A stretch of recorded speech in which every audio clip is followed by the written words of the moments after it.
நம்முடைய கர்த்தராகிய இயேசு கிறிஸ்து நாமத்தினால இங்க கூடியிருக்கிற சகோதர சகோதரிகளை வாழ்த்தி வரவேற்கிறேன். நம்முடைய கர்த்தராகிய இயேசு கிறிஸ்துவோட நாமம் பரிசுத்தப்படுவதாக. நம்ம போன வாரம் மோசேவை பத்தி ஆராய்ந்து பார்த்தோம் இல்லையா? மோசேவை எதுக்கு கர்த்தர் தேர்ந்தெடுத்தாரு அப்படின்றதையும், மோசே திக்குவாய் இல்ல, அவர் நல்லா பேசக்கூடியவர் தான் அப்படின்றதுக்கான வசனங்களை நம்ம ஆராய்ந்து பார்த்தோம். அதுக்கப்புறம் ஏன் கர்த்தர் மோசையை கொல்ல பார்த்தார் அப்படின்றதுக்கான வசனங்களை நம்ம ஆராய்ந்து பார்த்தோம். அதோட தொடர்ச்சியா இன்னும் மோசையை பத்தி நம்ம தெரிஞ்சுக்க வேண்டிய நிறைய விஷயம் இருக்கு, அதையும் நம்ம பார்க்கலாம். இயேசு கிறிஸ்துவை பற்றி நன்கு அறிந்திருந்த மோசே, இயேசு கிறிஸ்துவை பத்தி நல்லாவே தெரிந்த எல்லா விஷயமும், அவருடைய உயிர்த்தெழுதலையும் அவரை தேவன் மாம்சத்தில் பிறப்பார் என்பதையும் கிறிஸ்துவை பற்றி நன்கு அறிந்திருந்த மோசே அப்படின்னு சொல்லி நம்ம தெரிஞ்சுக்கலாம். மோசேக்கு இயேசு கிறிஸ்துவை நல்லாவே தெரியும். எப்படி தெரியும் அப்படின்றத நம்ம ஆராய்ந்து பார்க்கலாம். யோவான் 1ஆம் அதிகாரம் 45வது வசனம் வாசிக்கலாம். பிலிப்பு நாத்தான் வேலை கண்டு, நியாய பிரமாணத்திலே மோசேயும் தீர்க்கதரிசிகளும் எழுதி இருக்கிறவரை கண்டோம், அவர் யோசேப்பின் குமாரனும் நாசரேத் ஊரானுமாகிய இயேசுவே என்றான். பிலிப்பு நாத்தான் வேலை கண்டு என்ன சொல்றான் பாருங்க, நியாய பிரமாணத்திலே மோசேயும் தீர்க்கதரிசிகளும் எழுதியிருக்கிறவர்களை கண்டோம். அவர் யாருன்னு பாத்தீங்கன்னா நசரேயனாகிய இயேசு கிறிஸ்துன்னு சொல்றாங்க. அப்போ இந்த இயேசு கிறிஸ்துவை அறிந்ததுனாலதான் மோசே என்ன பண்றாரு, நியாய பிரமாணத்துல இயேசு கிறிஸ்துவை பற்றி எழுதியிருக்கிறார். வாசிக்கலாம். யோவான் 5ஆம் அதிகாரம் 46வது வசனம் வாசிக்கலாம். நீங்கள் மோசேயை விசுவாசித்தீர்களானால் என்னையும் விசுவாசிப்பீர்கள், அவன் என்னை குறித்து எழுதியிருக்கிறானே. ஆமென். ஆமென். நீங்கள் மோசேயை விசுவாசித்தீர்களானால் என்னையும் விசுவாசிப்பீர்கள். எதனால? அவன் என்னை குறித்து எழுதியிருக்கிறானேன்னு சொல்லி நம்முடைய கர்த்தர் சொல்றாரு. அப்போ இயேசு கிறிஸ்துவை குறித்து நியாயப்பிரமாணத்துல மோசே எழுதியிருக்கிறார் இல்லையா? அப்போ நியாயப்பிரமாணத்தை நம்ம ஆராய்ந்து பார்த்தோம்னா நம்ம கிறிஸ்துவையும் அவருடைய வருகையும் ஆராய்ந்து பார்க்க முடியும். அதனாலதான் பண்டிகை குறித்து யார் இந்த பண்டிகை எல்லாம் கொடுக்குறான்னு பாத்தீங்கன்னா மோசே தான் கொடுக்குறாரு இல்லையா? அதுல அந்த பண்டிகையை யார் நிறைவேற்றுறான்னு பாத்தீங்கன்னா நம்முடைய கர்த்தராகிய இயேசு கிறிஸ்து தான் நிறைவேற்றுறாரு. அவர் மாம்சத்துல அவர் மரிச்சதே பஸ்கா பண்டிகை அன்னைக்கு பஸ்காவை நிறைவேற்றுறாருன்றத பாக்குறோம். அப்புறம் அவர் அடக்கம் பண்ணது புளிப்பில்லாத அப்பம் பண்டிகையில, அவர் உயிர் தெழுந்தது முதற் பலன் பண்டிகையில, பெந்தகோஸ்தே பண்டிகையில 50வது நாள், அதாவது உயிர் தெழுந்த முதல் பண்டிகை கொண்டாடின 50 நாளுக்கு அப்புறம் வருகிற பண்டிகை தான் பெந்தகோஸ்தே பண்டிகை. அந்த பெந்தகோஸ்தே பண்டிகையில இயேசு கிறிஸ்து பரிசுத்த ஆவியானவர் அப்போஸ்தலர்கள் மேல எல்லார் மேலேயும் இறங்கினார். அந்த 4 பண்டிகை யார் நிறைவேற்றினார்னு பாத்தீங்கன்னா நம்முடைய கர்த்தராகிய இயேசு கிறிஸ்து எந்த பண்டிகையில எந்த நாள்ல எந்த டைம்ல நிறைவேற்றணுமோ அந்த நேரத்துல அதை செஞ்சு காட்டினார். அதனாலதான் நானே அவர் என்று நீங்கள் விசுவாசியாவிட்டால் உங்கள் பாவங்களினாலே சாவீர்கள்னு சொல்றார். அப்ப பரிசுத்த ஆவியானவர் தான் இதுக்கு மோசேக்கு போதிக்கிறார். யார் பரிசுத்த ஆவியானவரா இருந்தார்னு பாத்தீங்கன்னா கிறிஸ்துவின் ஆவியானவர் கிறிஸ்துக்கு உண்டாகும் பாடுகளையும் அவர்களுக்கு பின்வரும் மகிமையும் முன்னறிவித்தார்னு எழுதியிருக்கு. அப்ப முன்னறிவித்தாங்கன்னா அப்ப முன்னாடி அவங்க தீர்க்க தரிசனமா சொன்னாங்க. அவங்களுக்குள்ள எந்த ஆவி இருந்ததுன்னு பேதுரு சொல்றாருன்னு பாத்தீங்கன்னா கிறிஸ்துவோட ஆவி இருந்ததுன்னு சொல்றாங்க. அதை நம்ம பார்க்கலாம். பரிசுத்த ஆவியானவரும் கிறிஸ்துவும் ஒருவரேன்றதை நம்ம தெரிஞ்சுக்கணும். ஒரே ஆவினால் நம்ம தாகம் தீர்க்கப்படும். கிறிஸ்துவின் ஆவி இல்லாதவன் அவருடையவன் அல்லன்னு சொல்லி எழுதியிருக்கு. அப்போஸ்தலர் 3ஆம் அதிகாரம் 22-23 வசனங்கள் வாசிக்கலாம். மோசே பிதாக்களை நோக்கி, உங்கள் தேவனாகிய கர்த்தர் என்னை போல ஒரு தீர்க்கதரிசியை உங்களுக்காக உங்கள் சகோதரரிலிருந்து எழும்ப பண்ணுவார். அவர் உங்களுக்கு சொல்லும் எல்லாவற்றிலும் அவருக்கு செவி கொடுப்பீர்களாக. அந்த தீர்க்கதரிசியின் சொற்கேளாதவன் எவனோ அவன் ஜனத்தில் இராதபடிக்கு நிர்மூலமாக்கப்படுவான் என்றான். ஆமென்.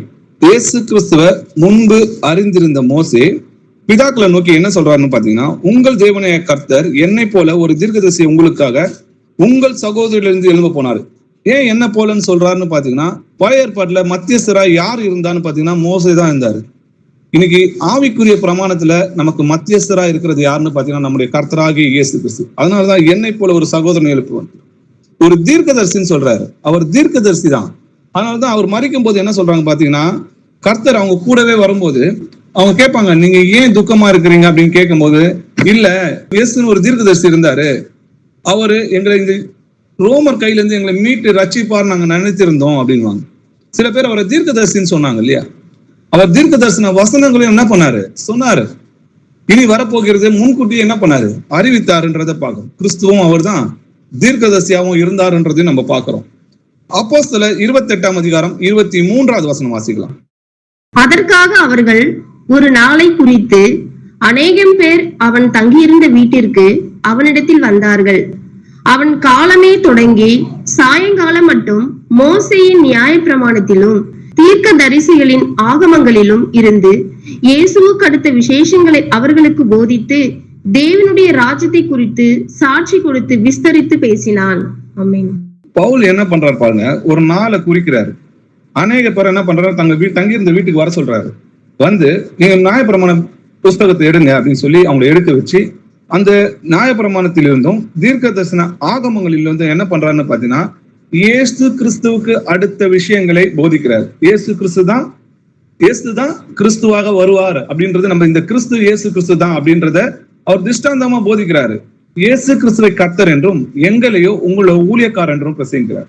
அப்போ இந்த நசரனாகிய இயேசு தான் நியாயப்பிரமாணத்துல மோசே சொல்லியிருந்தவங்களும் தீர்க்கதரிசிகள்லாம் எழுதியிருந்தாங்க இல்லையா, அது நம்முடைய கர்த்தராகிய இயேசு கிறிஸ்து அவர்தான் நமக்காக மனிதனா இறங்கி வந்தாருன்னு சொல்லி தேவனுடைய ராஜ்யத்தை குறித்து சாட்சி கொடுத்து விவரித்து பேசினான். இப்ப நிறைய பேர் பாத்தீங்கன்னா இன்னைக்கு கூட பாத்தீங்கன்னா மீட்டிங் வைக்கிறோம் இல்லையா, நம்ம ஒரு ஊர்ல போய் மீட்டிங் வைக்கிறோம். அப்ப பாத்தீங்கன்னா காலையில தொடங்கி சாயங்காலம் வரைக்கும் இயேசுவே சர்வ வல்லமுள்ள தேவன் ஒன்காட நம்ம என்ன பண்றோம், பிரசங்கிக்கிறோம். அதுக்கப்புறம் ஞானஸ்தானத்தை பத்தி பிரசங்கிக்கிறோம். அப்புறம் மனம் திரும்புதலை கொடுத்து பிரசங்கிக்கிறோம் இல்லையா. எதற்காக? இயேசு கிறிஸ்துவை தேவன் என்பதை ஒரு நாளை என்ன பண்றோம், ஆயத்தம் பண்ணி அதை விவரித்து நம்ம பேசுறோன்றோம். இதை ஏற்கனவே பவுல் பேசியிருக்கிறாரு. எதுல இருந்து எடுத்து பேசினாருன்னு பாத்தீங்கன்னா நியாயப்பிரமாணத்துல இருந்து எடுத்து பேசுறாரு. அப்ப நியாயப்பிரமாணத்துல இருந்து எடுத்து அவங்களுக்கு விளக்கி சொல்றாருன்னா அதை எழுதின மோசேக்கு இயேசு கிறிஸ்துவை பற்றி நன்கு அறிந்திருந்தார். இன்னும் கேட்டீங்கன்னா புறஜாதிகள் இயேசு கிறிஸ்து மூலமா ரட்சிக்கப்படுவாங்க அப்படியும் அந்த விஷயத்த நன்கு அறிந்திருந்த மோசேன்னு சொல்லலாம். வாசிக்கலாம். ரோமர் 10ஆம் அதிகாரம் 19-20 வசனங்கள் வாசிக்கலாம். இஸ்ரவேலர் அதை அறியவில்லையா என்று கேட்கிறேன். அறிந்தார்கள். முதலாவது, மோசே, எனக்கு ஜனங்கள் அல்லாதவர்களை கொண்டு நான் உங்களுக்கு எரிச்சல் உண்டாக்குவேன், புத்தியினமுள்ள ஜனங்களாலே உங்களுக்கு கோபம் மூட்டுவேன் என்றான். அல்லாமலும் ஏசாயா, என்னை தேடாதவர்களாலே கண்டறியப்பட்டேன், என்னை விசாரித்து கேளாதவர்களுக்கு வெளியரங்கமானேன் என்று தைரியம் கொண்டு சொல்லுகிறான். ஆமேன். ஆமேன். இஸ்ரவேலர்கள் அது அறியவில்லையா என்று கேட்கிறேன். முதலாவது சுவிசேஷம் அவங்களுக்கு தான் அறிவிக்கப்பட்டது. ஆனா கேட்டவங்க விசுவாசம் இல்லாம கேட்டதுனால அந்த வசனம் அவங்களுக்குள்ள என்ன பண்ணல, கிரியை செய்யல. மோசே, எனக்கு ஜனங்கள் அல்லாதவர்களை கொண்டு நான் உனக்கு எரிச்சல் உண்டாக்குவேன்னு சொல்லி முன்னதாகவே என்ன பண்றாரு, மோசேக்கு தீர்க்க தரிசனமா சொல்றாரு.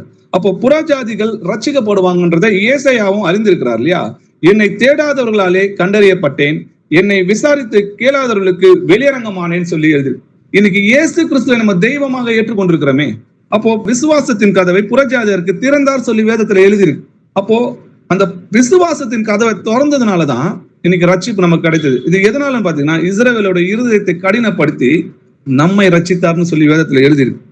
அது மட்டும் கிடையாது, மரித்தோர் உயிர் தெழுதலை பற்றி நன்கு அறிந்திருந்த மோசே, அவருக்கு நல்லாவே தெரியும் உயிர் தெழுதல் நடக்கும், இயேசு கிறிஸ்துவும் மரித்து உயிரோடு எழுந்திருப்பாரு அப்படின்றத நன்கு தெரிந்திருந்த மோசே. அதற்கான வசனங்களை பார்க்கலாம். லூக்கா 20ஆம் அதிகாரம் 37-38 வசனங்கள் வாசிக்கலாம். அன்றியும் மரித்தோர் எழுந்திருப்பார்கள் என்பதை மோசேயும் முட்செடியை பற்றிய வாசகத்தில் காண்பித்திருக்கிறார். எப்படியெனில் கர்த்தரை ஆபிரகாமின் தேவன் என்றும் ஈசாக்கின் தேவன் என்றும் யாக்கோபின் தேவன் என்றும் சொல்லி இருக்கிறார். அவர் மரித்தோரின் தேவனாயிராமல் ஜீவனுள்ளோரின் தேவனாயிருக்கிறார், எல்லோரும் அவருக்கு பிழைத்திருக்கிறார்களே என்றார். இந்த வசனம் ஆரம்பிக்குது. எப்படி வசனம் ஆரம்பிக்குது பாருங்க. அன்றியும் மரித்தோர் எழுந்திருப்பார்கள் என்பதை மோசேயும் முட்செடியை பற்றிய வசனத்தில் காண்பித்திருக்கிறார். யார் காண்பித்திருக்கிறார் மோசேக்கு? நம்முடைய கர்த்தர் இல்லையா. அவர் எப்படி தன்னை வெளிப்படுத்துறாரு பாருங்க. நான் ஆபிரகாமின் தேவனும் ஈசாக்கின் தேவனும் நான் யாக்கோபின் தேவனுமாய் இருக்கிறேன் சொல்றாரு. அவர் மரித்தோரின் தேவனா இல்லாம ஜீவனுள்ளோரின் தேவனாய் இருக்கிறேன், எல்லோரும் எனக்குள்ள பிழைத்திருக்கிறாங்க. அப்போ அவங்க உயிர் தெழுவாங்கன்றத நன்கு அறிந்திருந்த மோசேக்கு நல்லா தெரியும், உயிர் தெழுதலை பற்றி நல்லாவே தெரிந்திருந்தார். அதுக்கான வசனங்களை பார்க்கலாம். லூக்கா 24ஆம் அதிகாரம் 26-27 வசனங்கள் வாசிக்கலாம். கிறிஸ்து இவ்விதமாய் பாடுபடவும் தமது மகிமையில் பிரவேசிக்கவும் வேண்டியதில்லையா என்று சொல்லி மோசே முதலிய சகல தீர்க்கதரிசிகளும் எழுதின வேத வாக்கியங்கள் எல்லாவற்றிலும் தம்மை குறித்து சொல்லியவைகளை அவர்களுக்கு விவரித்து காண்பித்தார். ஆமென். கிறிஸ்து இவ்விதமாய் பாடுபடவும், அப்போ இந்த மாதிரி சிலுவையின் மரணத்துல நமக்காக நம்முடைய பாவங்களை சுமந்து தீர்ப்பார் என்பது மோசேக்கு நல்லா தெரிந்திருக்குது. தமது மகிமையில் பிரவேசிக்கும் வேண்டியது இல்லையா, அதாவது அவருடைய உயிர்த்தெழுதலை பத்தி அங்க சொல்றாரு. அப்போ மோசே முதலியான சகல தீர்க்கதரிசிகளும் எழுதின வேத வாக்கியங்களையும் தம்மை குறித்து சொல்லினவைகளை அவருக்கு என்ன பண்றாரு? விவரித்து காண்பிக்கிறார். யார் காண்பிக்கிறார்னா கர்த்தராகிய இயேசு கிறிஸ்து அப்போஸ்தலர்களுக்கு அவர் உயிர்த்தெழுந்த பிறகு இந்த தரிசனங்களை அவங்களுக்கு காண்பிக்கிறார். இயேசு கிறிஸ்து உயிர்த்தெழுதலில் முதற் பலன், அதனாலதான் முதற் பலன் பண்டிகை கொண்டாடுங்கன்னு சொல்லி நியாயப்பிரமாணத்தை எழுதி வைத்திருக்கிறார் இல்லையா? அப்போ இயேசு கிறிஸ்து மரித்தவர்களின் முதற் பலனா எழுந்திருப்பார் அப்படின்றத நன்கு அறிந்திருந்த மோசே. வாசிக்கலாம் அப்போஸ்தலர் 26ஆம் அதிகாரம் 23வது வசனம். தீர்க்கதரிசிகளும் மோசேயும் முன்னமே சொல்லி இருந்தபடியே கிறிஸ்து பாடுபட வேண்டியதென்றும் மரித்தோர் உயிர்த்தெழுதலில் அவர் முதல்வராகி சுய ஜனங்களுக்கும் அந்நிய ஜனங்களுக்கும் ஒளியை வெளிப்படுத்துகிறவர் என்றும் சொல்லுகிறேனே அன்றி வேறொன்றையும் நான் சொல்லுகிறதில்லை என்றான். ஆமென். ஆமென். பவுல் காவல்ல வைக்கப்பட்டிருக்கும் போது அவர் விசாரிக்கிறாங்க இல்லையா? அப்போ அவர் நீ என்ன சொன்ன அப்படின்னு அவங்க விசாரிக்கும் போது அவர் என்ன சொல்றாங்கன்னா, தீர்க்கதரிசிகளும் மோசேயும் முன்னே சொல்லியிருந்தபடி, முன்னே என்ன அப்படி அவங்க தீர்க்க தரிசனமா சொல்லியிருந்தாங்க. நியாயப்பிரமாணத்துல இயேசு கிறிஸ்துவ பத்தி மறைப்பொருள் இருக்குது. கிறிஸ்து பாடுபட வேண்டியது என்றும் நம்மளுடைய பாவங்களுக்காக கிறிஸ்து பாடுபடணும், நம்முடைய அக்கிரமங்களுக்காக அவர் நொறுக்கப்படணும்ன்றத முன்னவே அறிந்திருந்தார் மோசே. மரித்தோர் உயிர்த்தெழுதலில் அவர் முதல்வராகி, மரித்தோர்களை முதற் பலனா யார் இருந்ததுன்னு பாத்தீங்கன்னா நம்முடைய கர்த்தராகிய இயேசு கிறிஸ்து எழுந்துவார் என்பதை நன்கு அறிந்திருந்த மோசே. அது மட்டும் கிடையாது, 1000 வருஷ அரசாட்சியில நம்முடைய கர்த்தர் ராஜாதி ராஜாவா ஆட்சி செய்வார் என்பதையும் அவருடைய ராஜ்யத்தின் மகிமையில மோசே இருக்கணும் அப்படின்றதையும் நன்கு அறிந்திருக்கிறார். இப்ப எப்படி நம்மளுக்கு 1000 வருஷ அரசாட்சியும் இனி வரப்போற மகிமையும் நம்மளுக்கு தெரியுமோ, அதை விட அதிகமா மோசேக்கு நல்லாவே தெரியும். அதற்கான வசனங்களை பார்க்கலாம். எபிரேயர் 11ஆம் அதிகாரம் 24 26 வசனங்கள் வரைக்கும் வாசிக்கலாம். விசுவாசத்தினாலே மோசே தான் பெரியவனான போது பார்வோனுடைய குமாரத்தின் மகன் எண்ணப்படுவதை வெறுத்து அநீதியமான பாவ சந்தோஷங்களை அனுபவிப்பதை பார்க்கிலும் தேவனுடைய ஜனங்களோட துன்பத்தை அனுபவிப்பதை தெரிந்து கொண்டு இனி வரும் பலன் மேல் நோக்கமாயிருந்து எகிப்தில் உள்ள பொக்கிஷங்களிலும் கிறிஸ்துவின் நிமித்தம் வரும் நிந்தையை அதிக பாக்கியம் என்று எண்ணினான். ஆமென். விசுவாசத்தினாலே, விசுவாசம்ன்றது என்னன்னா காணப்படாதவர்கள் நிச்சயம், அப்போ நம்பப்படுவர்களின் உறுதின்னு சொல்லி எழுதுது. அப்போ காணப்படாதவர்கள் நிச்சயம்னா பார்க்காமலே விசுவாசிக்கிறாங்க, இது நடக்கும் என்பதை விசுவாசிக்கிறாங்க, நம்புறாங்க. அப்போ மோசே விசுவாசத்தினால என்ன பண்ணார்னா தான் பெரியவனான போது பார்வோனுடைய குமாரத்தின் மகன் எனப்படுவதை வெறுத்து, ஏன்னா அவன் ஒரு ராஜாங்க அரசாங்க மாளிகையில ஒரு இளவரசனா வளர்க்கப்படுறாங்க இல்லையா? அநித்தியமான பாவ சந்தோஷங்கள்னு வேதத்துல எழுதியிருக்கு. அப்போ சந்தோஷங்கள்ல அநித்தியமான பாவ சந்தோஷங்கள்னு இருக்கு, தெய்வீக சந்தோஷம்ன்றது இருக்குதுன்றதை நம்ம புரிஞ்சுக்கணும். அப்போ பாவ சந்தோஷங்களை, அநித்தியமான பாவ சந்தோஷங்களை அனுபவிப்பதை பார்க்கிலும் தேவனுடைய ஜனங்களுடைய துன்பத்தை அனுபவிப்பதை தெரிந்து கொண்டாராம். எதுக்காக அந்த பாவ சந்தோஷத்தை விட்டுட்டு இந்த எகிப்து இந்த சொந்த ஜனங்களோட இந்த வனாந்தரத்துல கஷ்டப்படுறதுக்கு அவர் தன்னை தெரிந்து கொண்டாருன்னு பாத்தீங்கன்னா, இனி வரும் பலன் மேல் நோக்கமா இருந்து, இனி வர்ற என்ன பலனு? இயேசு கிறிஸ்துவோட ராஜ்யம் 1000 வருஷ அரசாட்சியில அவரோட மகிமையில நம்ம இருக்கணும்னா இன்னைக்கு இந்த பாவ சந்தோஷங்களை நம்ம இழந்தாதான் அதை பெற்றுக்கொள்ள முடியும்னு சொல்லி விசுவாசத்திலே எகிப்தில் உள்ள பொக்கிஷங்களிலும் கிறிஸ்துவின் நிமித்தம் வரும் நிந்தையை அதிக பாக்கியம் என்று எண்ணினான்னு சொல்லி எழுதியிருக்கு. அவரோட நாம் பாடுகள் பட்டால் அவரோட நாம் அரசாளுவோம் சொல்லி இதனாலதான் பவுலும் எழுதியிருக்கிறார். அப்போ நல்லாவே 1000 வருஷ அரசாட்சியையும் அதுக்கு பின்பு வர மகிமையையும் அதுக்கு கிடைக்க போற ஆவிக்குரிய சரீரத்தையும் மோசே நன்கு அறிந்திருந்தார்ன்றதை நம்ம பார்க்கிறோம். அப்போ இயேசு கிறிஸ்துவையும் அவர் உயிர்த்தெழுதலையும் அவருடைய ராஜ்யத்தை பறித்தும் நன்கு அறிந்திருந்த மோசேன்றதை நம்ம புரிஞ்சுக்கணும். சரி, இன்னும் மோசையை பத்தி சில தப்பான அர்த்தம் கொண்டிருக்கிறாங்க சில வசனங்களை. அதை நம்ம சத்தியம் என்னதுன்றதை நம்ம ஆராய்ந்து பார்க்கலாம். மோசைக்குள்ளாக மேகத்தினாலும் சமுத்திரத்தினாலும் ஞானஸ்தானம் பண்ணப்பட்டாங்க அப்படின்னு சொல்லி எழுதியிருக்கு. இப்போ நீங்க உதாரணத்துக்கு ஜீசஸ் நேம்ல நம்ம பேப்டிசம் எடுக்கணும்னு சொல்லி சில சகோதரர்களுக்கு நம்ம போதிக்கும் போது பாத்தீங்கன்னா அவங்க கேட்கிற கேள்வி என்ன கேட்பான்னு பாத்தீங்கன்னா, அப்போ மோசே மேகத்தினாலும் சமுத்திரத்தினாலும் ஞானஸ்தானம் கொடுக்கும்போது எந்த நாமத்துல அவங்களுக்கு ஞானஸ்தானம் கொடுத்தாங்க அப்படின்னு கேட்பாங்க இல்லையா? சரி, நம்ம இதை ஆராய்ந்து பார்க்கலாம். ஞானஸ்தானம் அப்படின்றத ஆண்டவர் எதை சொல்றார் அப்படின்றத நம்ம ஆராய்ந்து பார்க்கலாம். அதற்கான அடிப்படை சத்தியமான வசனத்தை வாசிக்கலாம். 1 கொரிந்தியர் 10ஆம் அதிகாரம் 1-2 வசனங்கள் வாசிக்கலாம். இப்படி இருக்க சகோதரரே, நீங்கள் எவைகளை அறிய வேண்டும் என்று இருக்கிறேன் என்றால், நம்முடைய பிதாக்கள் எல்லாரும் மேகத்துக்கு கீழாய் இருந்தார்கள். எல்லாரும் சமுத்திரத்தின் வழியாய் நடந்து வந்தார்கள். எல்லாரும் மோசைக்குள்ளாக மேகத்தினாலும் சமுத்திரத்தினாலும் ஞானஸ்நானம் பண்ணப்பட்டார்கள். ஆமென். நம்முடைய பிதாக்கள் எல்லோரும் மேகத்துக்கு கீழா இருந்தாங்க. எல்லோரும் சமுத்திரத்தின் வழியாய் நடந்து வந்தாங்க. எல்லோரும் மோசைக்குள்ளாக மேகத்தினாலும் சமுத்திரத்தினாலும் ஞானஸ்தானம் பண்ணப்பட்டார்கள்னு சொல்லி எழுதியிருக்கு இல்லையா? அப்ப வசனம் எழுதியிருக்கு. அப்ப சத்தியம் தானே. அப்ப நம்ம ஆராய்ந்து பார்க்கணும் அந்த வசனத்தை. அங்க என்ன நடந்தது, அங்க ஞானஸ்தானம் அவங்க கொடுத்தாங்களா அப்படின்றத நம்ம ஆராய்ந்து பார்க்கலாம். ஞானஸ்தானம்ன்றது எதை குறிக்குது அப்படின்றத நம்ம ஆராய்ந்து பார்க்கணும். யாத்திரையாகமம் 14ஆம் அதிகாரம் 9-10 வசனங்கள் வாசிக்கலாம்.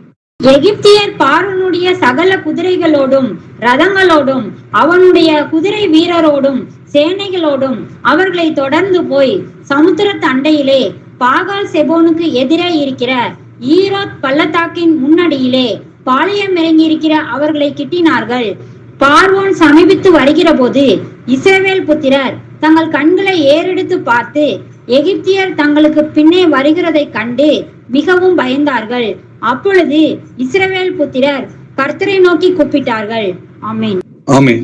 எகிப்தியர் பார்வோனுடைய சகல குதிரைகளோடும் ரதங்களோடும் அவனுடைய குதிரை வீரர்களோடும் அவனுடைய சேனைகளோடு என்ன பண்றாங்க, சமுத்திர தண்ணில அவங்க இருக்கும்போது அவங்களை தொடர்ந்து பின்னாடி வராங்க இல்லையா, அவங்களை பிடிக்கிறது.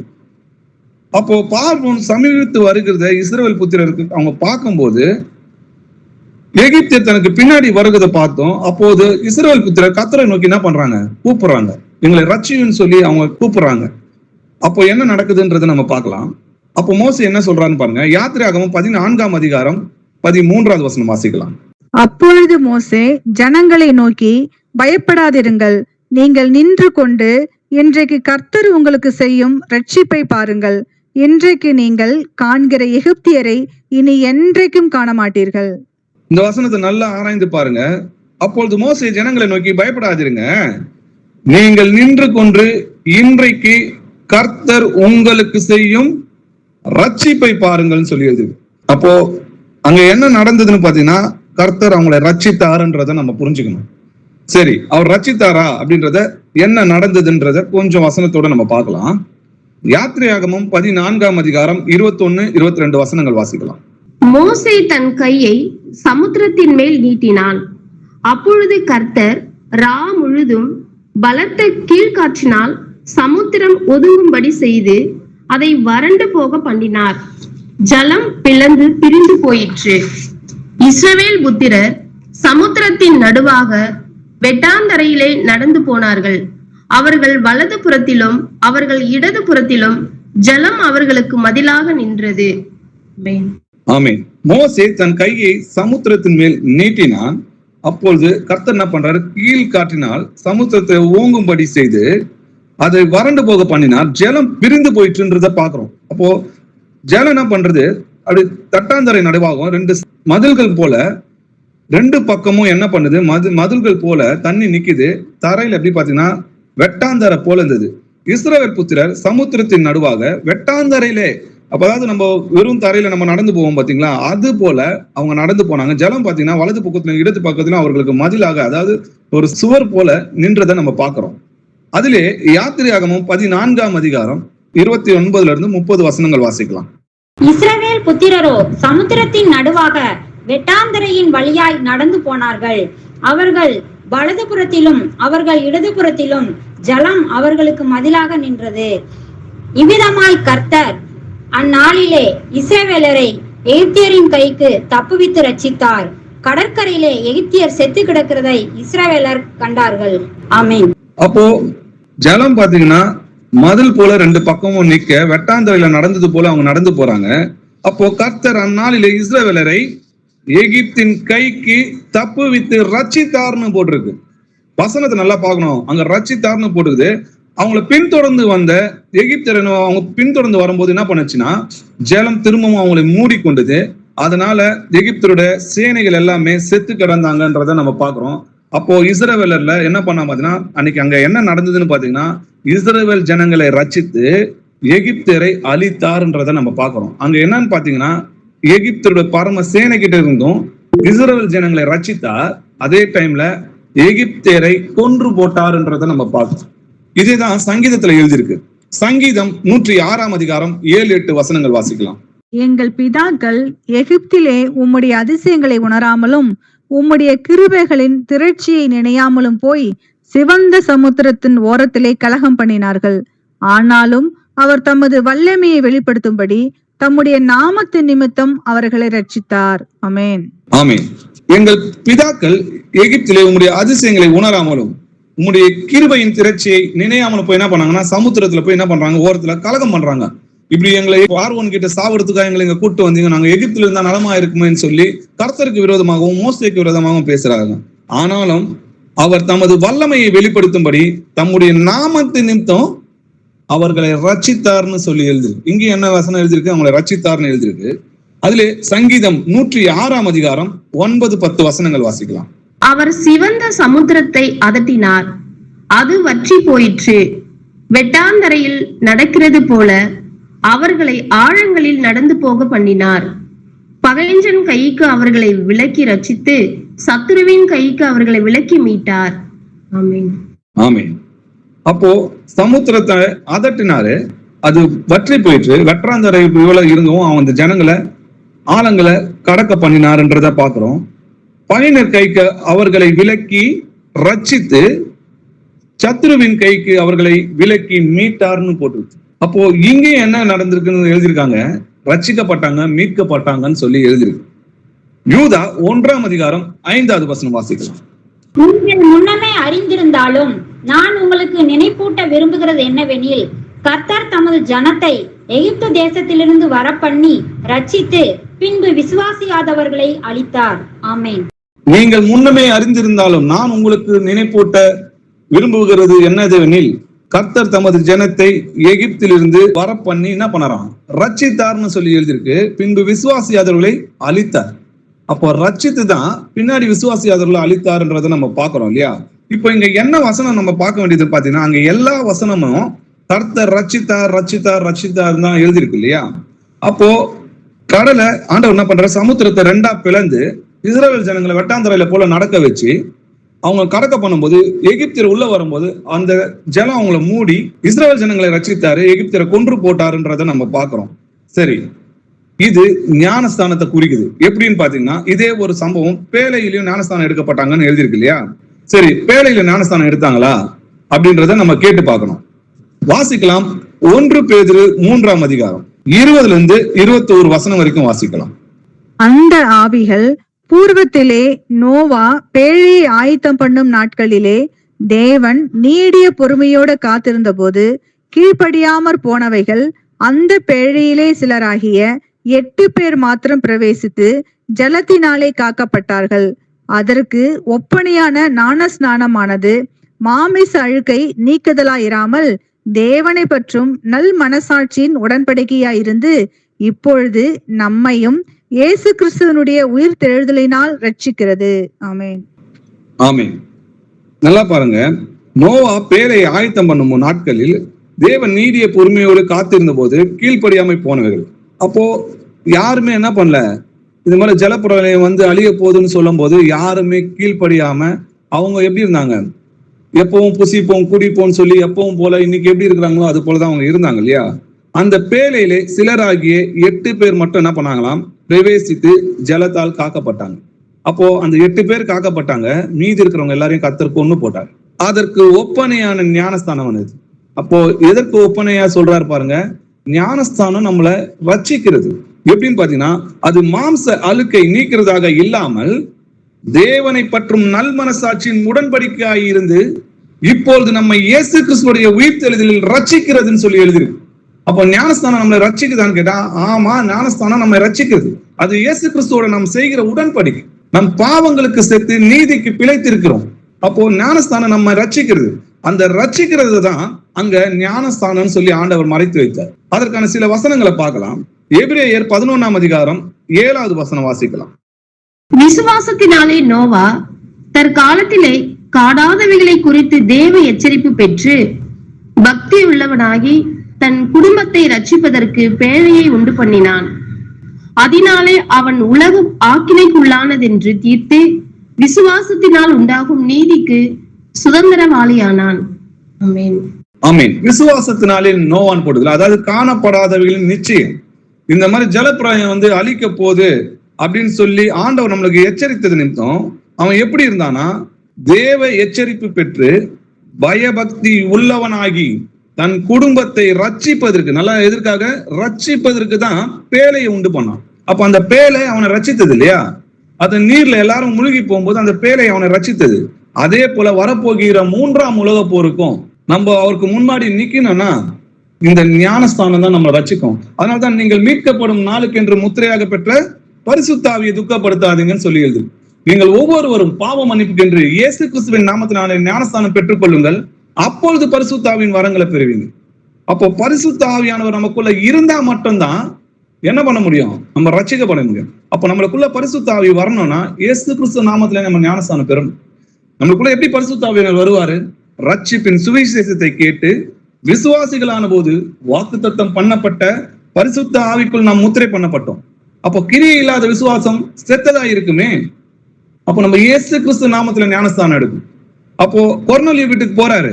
அங்க போனோனையும் பாத்தீங்கன்னா இவரோட நாமத்தினாலே நீங்கள் பாவ மன்னிப்பை பெற வேண்டும் என்று சொல்லி கொண்டிருக்கும் போது பரிசுத்த ஆவியானவர் அவங்க மேல இறங்குறாரு. அப்போ பேதுரு நம்மை போல பரிசுத்த ஆவியை பெற்ற இவர்களுக்கு தண்ணீரை விளக்கலாமா என்று சொல்லி நம்முடைய கர்த்தராகிய இயேசு கிறிஸ்து நாமத்தினால ஞானஸ்தானம் கொடுத்தாங்க. வாசிக்கலாம் தீத்து 3ஆம் அதிகாரம் 5வது வசனம். நாம் செய்த நீதியின் கிரியைகளின் நிமித்தம் அவர் நம்மை ரட்சியாமல் தமது இரக்கத்தின்படியே மறுஜென்மம் முழுக்கினாலும் பரிசுத்த ஆவியினுடைய புதிதாக்குதலினாலும் நம்மை ரட்சித்தார். ஆமென். நம்மளை எப்படி ரட்சித்தார்னு போட்டிருக்காது? ஞானஸ்தானம் மூலமா தான் நம்ம ரட்சிக்கப்பட்டோம். நாம் செய்த நீதியின் கிரியை நிமித்தம் அவர் நம்மை ரட்சிக்கல. நான் நல்லவன் அதனால கர்த்தர் என்ன ரட்சிக்கல, நான் பாவி, நான் அக்கிரமக்காரனா இருந்தேன். தமது இரக்கத்தின்படியும் மறுஜென்ம முழுக்கினாலும்னா ஞானஸ்தானம், பரிசுத்த ஆவியினுடைய புதிதாக்குதல்னால புதிதாய் பிறக்கிறோம். அவர்கள் ஜலத்தினாலும் ஆவினாலும் பிறவாவிட்டால் தேவனுடைய ராஜ்யத்தை பிரவேசிக்க மாட்டீங்கன்னு சொன்னது இந்த வசனத்தை குறித்து தான். அதனால்தான் மறுஜென்ம முழுக்கினாலும் பரிசுத்த ஆவியினுடைய புதிதாக்குதனாலும் நம்மை ரட்சித்தார். நாம் பாவத்துக்கு செத்து நீதிக்கு பிழைத்திருக்கோம். நம்ம ஞானஸ்தானம் எடுக்கும் போது என்ன நடக்குதுன்னு பாத்தீங்கன்னா, நம்ம தண்ணியில முழுகிறோம். அப்படி முழுகும் போது நம்ம அவருடைய கூட சிலுவையில் அறையப்பட்டோம். அப்போ அறையப்பட்டு அவருடைய கூட என்ன பண்ணோம், அடக்கம் பண்ணப்பட்டோம். திரும்ப எழுந்திருக்கும் போது நான் அல்ல வாழ்கிறது கிறிஸ்துவே எனக்குள் வாழ்கிறது. அப்போ பழைய மனுஷன் செத்து புது மனுஷன் எழுந்திருக்கிறோம். அதனால்தான் புதிதாய் பிறக்குதல் சொல்லி வேதத்துல எழுதியிருக்கு. மறுஜென்ம முழுக்குன்னு சொல்லி எழுதியிருக்கு. பரிசுத்த ஆவியினுடைய புதிதாக்குதனாலும் நம்மை ரட்சித்தார்னு சொல்லி எழுதியிருக்கு. அங்க ரட்சிப்பை குறித்துதான் அங்க ஞானஸ்தானம் பெற்றாங்கன்னு சொல்லி அங்க எழுதியிருக்கு. மத்தேயு 3ஆம் அதிகாரம் 7வது வசனம் வாசிக்கலாம். பரிசேயரிலும் சதுசேயரிலும் அநேகர் தன்னிடத்தில் ஞானஸ்தானம் பெறும்படி வருகிறதை அவன் கண்டு, விரியன் பாம்பு குட்டிகளே, வருங்கோபத்துக்கு தப்பித்து கொள்ள உங்களுக்கு வகை காட்டினவன் யார்? ஆமென். ஆமீன். நல்லா இந்த வசனத்தை கவனிச்சு பாருங்க. யோவான் ஞானஸ்தானம் கொடுக்கும்போது பரிசேயரும் சதுசேயரும் என்ன பண்றாங்க, அவரிடத்துல ஞானஸ்தானம் பெறுறதுக்கு தான் வராங்க. அப்படி வருகிறத அவர் பார்த்து என்ன சொல்றாரு, விரியன் பாம்பு குட்டிகளே, வர கோபத்துக்கு தப்பித்து கொள்ள உங்களுக்கு வகை காட்டினவன் யாருன்னா, அப்ப வரப்போற கோபத்துக்கு நம்ம தப்பித்து கொள்ளணும்னா என்ன பண்ணணும், ஞானஸ்தானம் எடுக்கணும். இப்ப ஞானஸ்தானம் தான் வரப்போகிற 3ஆம் உலக போர்ல நம்மளை ரட்சிக்கும். அப்போ பரிசுத்த ஆவியோட புதிதாக்கள் இருந்தா மட்டும்தான், புது மனிதனாய் பிறந்தா மட்டும்தான் நம்ம தேவனுடைய ராஜ்யத்துல இருப்போமே தவிர வெறும் ஜலத்துல மூழ்கி எழுந்து வரதுனால அது ஞானஸ்தானம் கிடையாது. புதிதாய் பிறக்கிறது பேருதான் ஞானஸ்தானம். லூக்கா 7ஆம் அதிகாரம் 29 30 வசனங்கள் வரைக்கும் வாசிக்கலாம். யோவானுடைய உபதேசத்தை கேட்ட ஆயக்காரர் முதலான சகல ஜனங்களும் அவனாலே ஞானஸ்தானம் பெற்று தேவன் நீதிபரர் என்று அறிக்கையிட்டார்கள். பரிசேயரும் நியாய சாஸ்திரிகளுமோ அவனாலே ஞானஸ்தானம் பெறாமல் தங்களுக்கு கேடுண்டாக தேவனுடைய ஆலோசனையை தள்ளிவிட்டார்கள். ஆமென். ஆமென். இன்னைக்கு நிறைய பேர் பாத்தீங்கன்னா வெளிநாட்டுல எழுதின இந்த கட்டுரைகள்லாம் படிச்சுட்டு என்ன சொல்றாங்கன்னா, ஞானஸ்தானம் தண்ணியில எடுக்கக்கூடாது, அவர் ஞானஸ்தானத்தை பத்தி இதை பத்தி சொல்லல அப்படின்னு சொல்லி இஷ்டத்துக்கு தான் வஞ்சிக்கப்பட்டது இல்லாம அநேகர் என்ன பண்றாங்க, இன்னைக்கு வஞ்சித்து கொண்டு இருக்கிறாங்க இல்லையா. யோவானுடைய உபதேசத்தை கேட்ட ஆயர்காரரும் முதலான சகல பேர் என்ன பண்றாங்க, ஞானஸ்தானம் பற்றி தேவன் நீதிபரர் என்று அறிக்கையிட்டாங்கன்றதை நம்ம வாசிக்கிறோம். அதே போல பரிசேயரும் நியாயாஸ்திரிகளுமே அவனால ஞானஸ்தானம் பெறாமல் தங்களுக்கு கேடு உண்டாக்கத்தக்க, நல்லா பாருங்க, ஞானஸ்தானம் பெறலனா என்ன நடக்குமா, தங்களுக்கு கேடு உண்டாக்கத்தக்கதாக தேவனுடைய ஆலோசனையை தள்ளி விட்டார்கள் எழுதியிருக்கு. அப்ப ஞானஸ்தானம்ன்றது யாரோட ஆலோசனை? இது தேவனோட ஆலோசனை. அப்படி இயேசு கிறிஸ்து நாமத்துல நான் எடுக்க கூடாதுன்னு ஒருத்தன் போதிக்கிறானா, அது பிசாசை தவிராம வேற ஒருவனும் கிடையாது. அப்போ இயேசு கிறிஸ்துவோட நாமத்துல ஞானஸ்தானம் எடுக்கிறது தான் ரட்சிப்பு. முதலாவது நம்ம என்ன பண்ணணும்? சுவிசேஷத்தை கேட்கணும். கேட்டு இயேசு கிறிஸ்து தான் நம்முடைய தேவன் தான் நமக்காக மனிதனாய் இறங்கி வந்தார் அப்படின்றத முழுசா விசுவாசிக்கணும். அப்ப முழு உள்ளத்தோடு தான் என்ன பண்ணணும்? அவரை விசுவாசிக்கும் போதுதான் விசுவாசத்தில் பிறக்கிறதே அன்பு. அப்படிப்பட்ட தேவனா எனக்காக எல்லாவற்றையும் இறங்கி வந்தார். அவர் முகத்துல எச்சு துப்புனாங்க, அவர் அவமானத்தை சகித்தார்னு சொல்லி எழுதிருக்கு. அப்போ எனக்காக தான் அந்த பொறுமையா இருந்தாரு, என்னுடைய பாவங்களுக்காக தான் அவர் நொறுக்கப்பட்டாரு அப்படின்னு, எனக்காக எல்லாவற்றையும் விட்டு இறங்கி வந்து அடிமையின் சாயலாகி மனித ரூபமானாரு அப்படின்னு அதை நம்ம உணரும் போது அந்த வசனங்களை ஆராய்ந்து அதோட சத்தியத்தை உணரணும். அதனாலதான் வசனம் பாத்தீங்கன்னா அறிவு கெட்ட முடியாத அன்புன்னு சொல்லி வேதத்துல எழுதிருக்கு.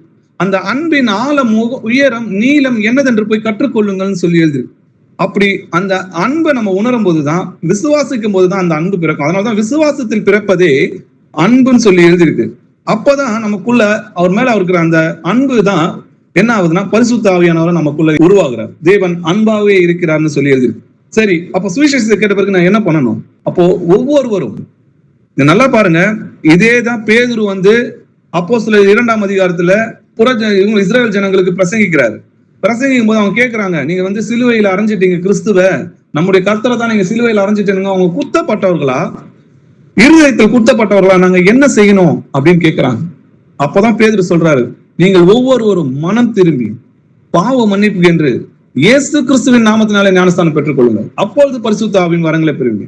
எத்தனை பேர் இயேசு கிறிஸ்துவின் நாமத்தினாலே ஞானஸ்தானம் பெற்றார்களோ அத்தனை பேரும் கிறிஸ்துவை தரித்துக் கொண்டார்கள் எழுதியிருக்குது. அப்போ வாழ்கிறது நான் அல்ல, கிறிஸ்துவே எனக்குள் வாழ்கிறார். நம்ம அவருடைய அவயங்களா இருக்கிறோம். வாசிக்கலாம், மார்க் 16ஆம் அதிகாரம் 16வது வசனம்.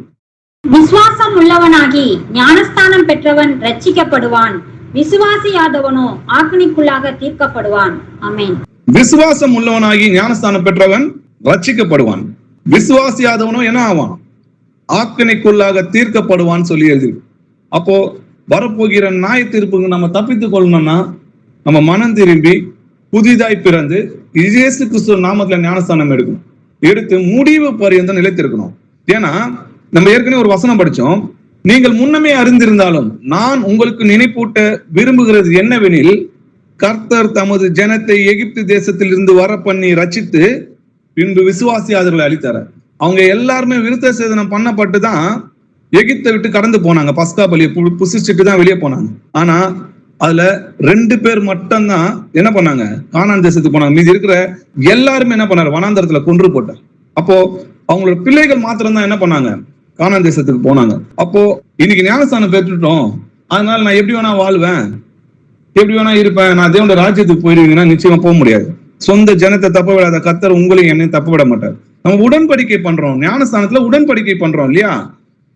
நல்லா பாருங்க, அதற்கு ஒப்பனைய ஞானஸ்தானமானது மாம்ச அழுக்கை நீக்கிறதாக இல்லாமல் தேவனை பற்றும் நல் மனசாட்சியின் உடன்படிக்கையாய் இருந்து இப்பொழுது நம்ம இயேசு கிறிஸ்துவோடைய உயிர்த்தெழுதல தான் நம்ம ரட்சிக்குது. அப்போ உடன்படிக்கை செய்யறோம், நான் கடைசி வரைக்கும் உண்மையா இருப்பேன், மரணமே நேரிட்டாலும் என்ன பண்ண மாட்டேன், உங்களை விட்டு நான் விலக மாட்டேன்னு சொல்லி நம்ம உடன்படிக்கை செய்யறோம். அப்போ ஆதாம் என்னுடைய உடன்படிக்கை மீறி நான் சொல்லி எழுதியிருக்கு, அதனால ஆண்டவர் என்ன சொன்னாரு? அவனுக்கு மரணம் நேரிட்டு. அதேதான் நம்மளும் அவரோட உடன்படிக்கையை கை கொள்வோமா, நான் நித்திய ஜீவனுக்குள்ள போவோம். அப்படி அவருடைய உடன்படிக்கை பண்ணிட்டு திரும்பவும் அவர் அசட்டை பண்ணி எப்பவும் போல நான் வாழ்வேன், என் இருதயம் சொன்னதெல்லாம் நான் செய்வேன், அப்படி இச்சை அடக்கம் இல்லாம உலகத்திற்கு அடிமையாகி போனீங்கன்னா கர்த்தருடைய ராஜ்யத்துல நம்ம போக முடியாது. ஏன்னா ஆவியானவர் நம்ம விட்டு விலகி போயிட்டு இருப்பார். அதனால்தான் நீங்கள் மீட்கப்படும் நாளுக்கு என்று முத்திரையாக பெற்ற பரிசுத்த ஆவியை துக்கப்படுத்தாதீங்க. நல்லா புரிஞ்சுங்க, பரிசுத்த ஆவியான நமக்குள்ள இருக்கிறாரான்ற சோதி தெரிஞ்சு பாருங்க. அப்படி இல்லைன்னா பிசாசு இருப்பான். ஒண்ணு தேவனோட ஆவி இருக்கணும், இல்ல பிசாசு இருக்கணும். யாரோ ஒருவர் தான் நம்மளை வழி நடத்த முடியும். அப்போ நமக்குள்ள நம்மளை வழி நடத்துக்குது யாரு? யாருக்கு தேவனால் வழி நடத்தப்படுகிறார்களோ அவர்கள் தேவனுடைய புத்திரர்கள்னு சொல்லி எழுதியிருக்கு. சரி, இன்னும் சில வசனங்களை நம்ம ஆராய்ந்து பார்க்கலாம்.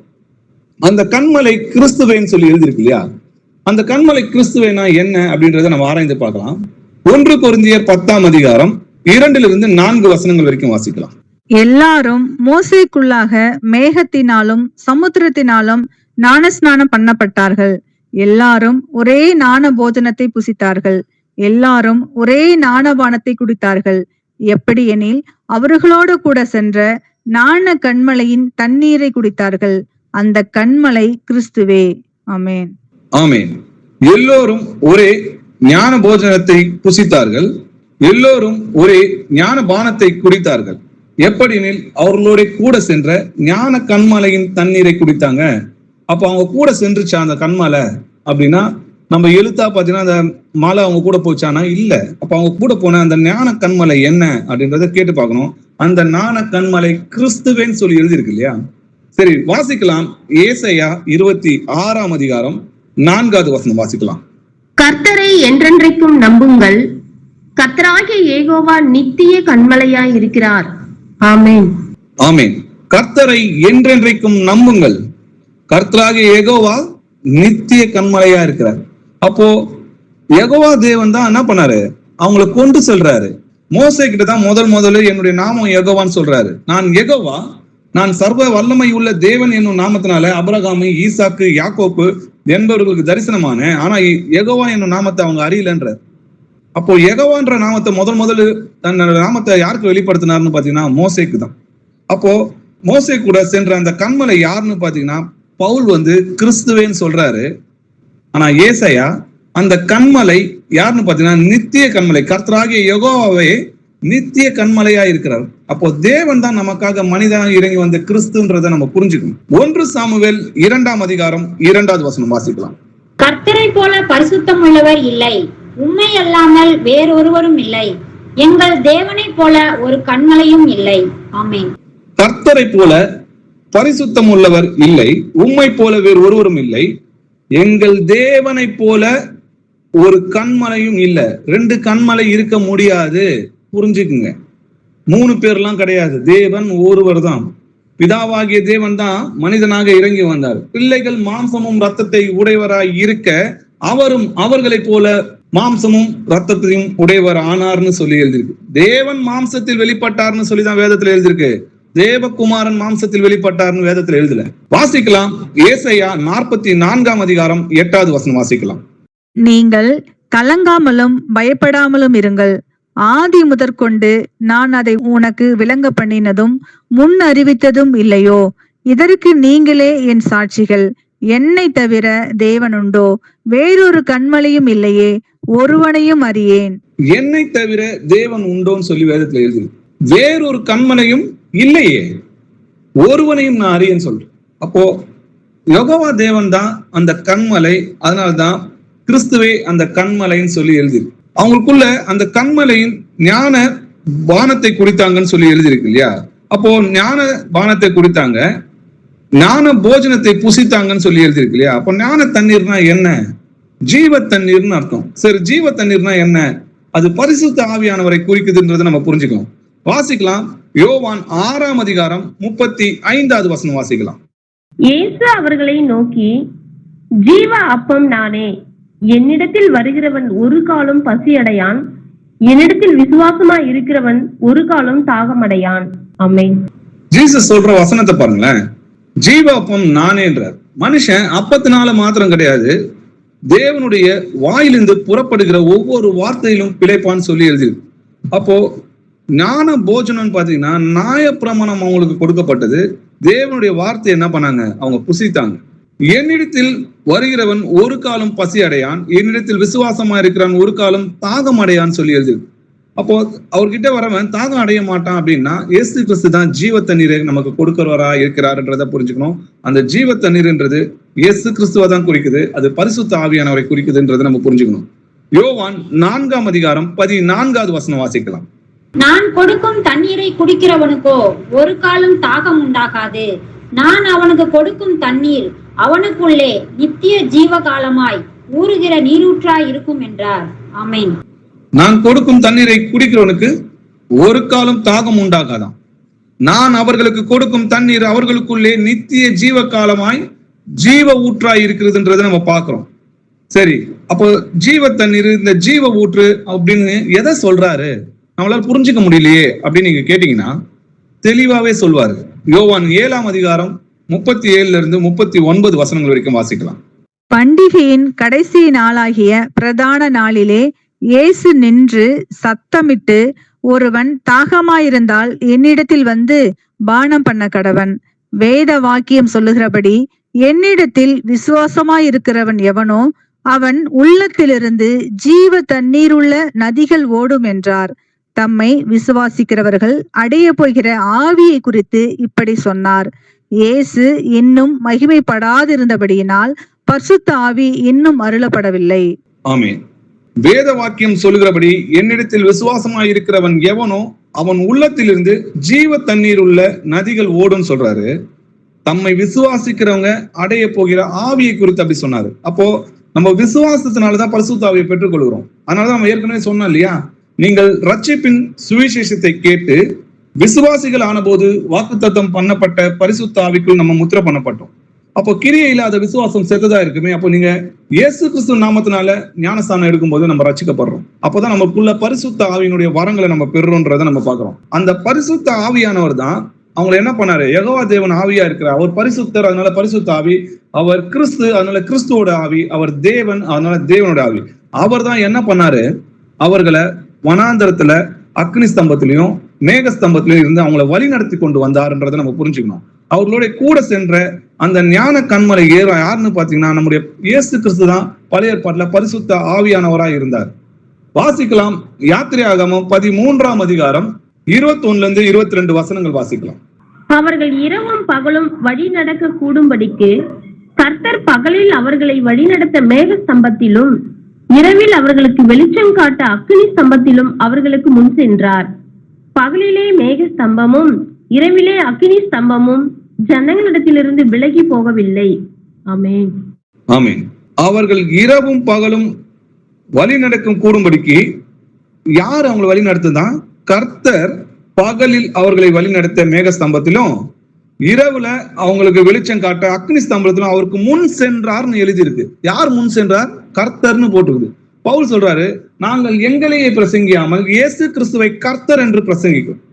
முதலாம் மனிதன் மண்ணால் உண்டானவன், இரண்டாம் மனிதன் வானத்திலிருந்து இறங்கி வந்த கர்த்தர். இப்பிரபஞ்சத்தின் பிரபுக்களில் ஒருவனும் அறியவில்லை, அறிந்தார்களானால் மகிமையின் கர்த்தரை அவங்க சிலுவையில் அறிந்திருக்க மாட்டாங்க.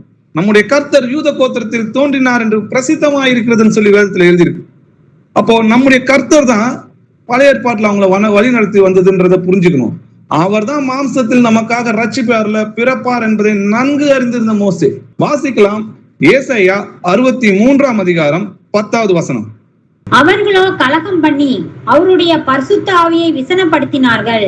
அதனால் அவர் அவர்களுக்கு சத்துருவாய் மாறி அவரே அவர்களுக்கு விரோதமாய் யுத்தம் பண்ணினார். ஆமென். ஆமென். அவர்களோ கலகம் பண்ணி, எங்களுக்கு வெங்காயம் இல்ல, எங்களுக்கு இறைச்சி இல்ல, எங்களுக்கு பூண்டு இல்ல, ஆனா ஆண்டவரை எப்படி அவங்க கோபம் மூட்டினாங்கன்னு பாத்தீங்கன்னா, நாங்க எகிப்துல இருந்தா நல்லா இருந்திருப்போம், அங்க அடிமையா இருந்ததுங்க. அப்ப ஆண்டவர் அந்த ஜனங்களோட சத்தத்தை கேட்டு இறங்கி வந்த தெய்வம் அவர். அவங்களை ரட்சிக்கிறதுக்கு மோசையை கூப்பிட்டு வந்த தெய்வத்தை இவங்க என்ன பண்றாங்க, முணுமுணுக்குறாங்க. அது மட்டும் இல்லாம நாங்க அடிமையா இருந்தோம் இல்லையா, அங்கேயே நாங்க நல்லா இருந்தோம்.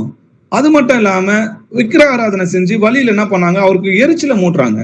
அதனால அவர்களோ கலகம் பண்ணி அவருடைய பரிசுத்த ஆவியை விசனப்படுத்தினாங்க. இன்னைக்கு அநேகர் அப்படிதான் சபையில கலகம் பண்ணி கொண்டிருக்கிறாங்க இல்லையா. அதனாலே அவர் அவர்களுக்கு சத்துருவாய் மாறி என்ன பண்ணாராம், அவரே அவர்களுக்கு விரோதமா யுத்தம் பண்ணாரு, வனாந்தரத்துல அவங்களை கொன்று போட்டாருன்றதை நம்ம பாக்குறோம். அப்போ அவங்கள வழி நடத்துனது யாரு?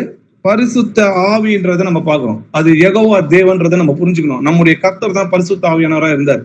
யெகோவா தேவன், அவர் தேவன் ஆவியா இருக்கிறார். தேவனுடைய ஆவினாலும் கிறிஸ்துவோட ஆவினாலும் பரிசுத்த ஆவினாலும் ஒருவர்ன்றதை புரிஞ்சுக்கணும். ஒரே ஆவினால நம்ம தாகம் தீர்க்கப்பட்டோம். ஏசாயா 63ஆம் அதிகாரம் 12 14 வசனங்கள் வரைக்கும் வாசிக்கலாம்.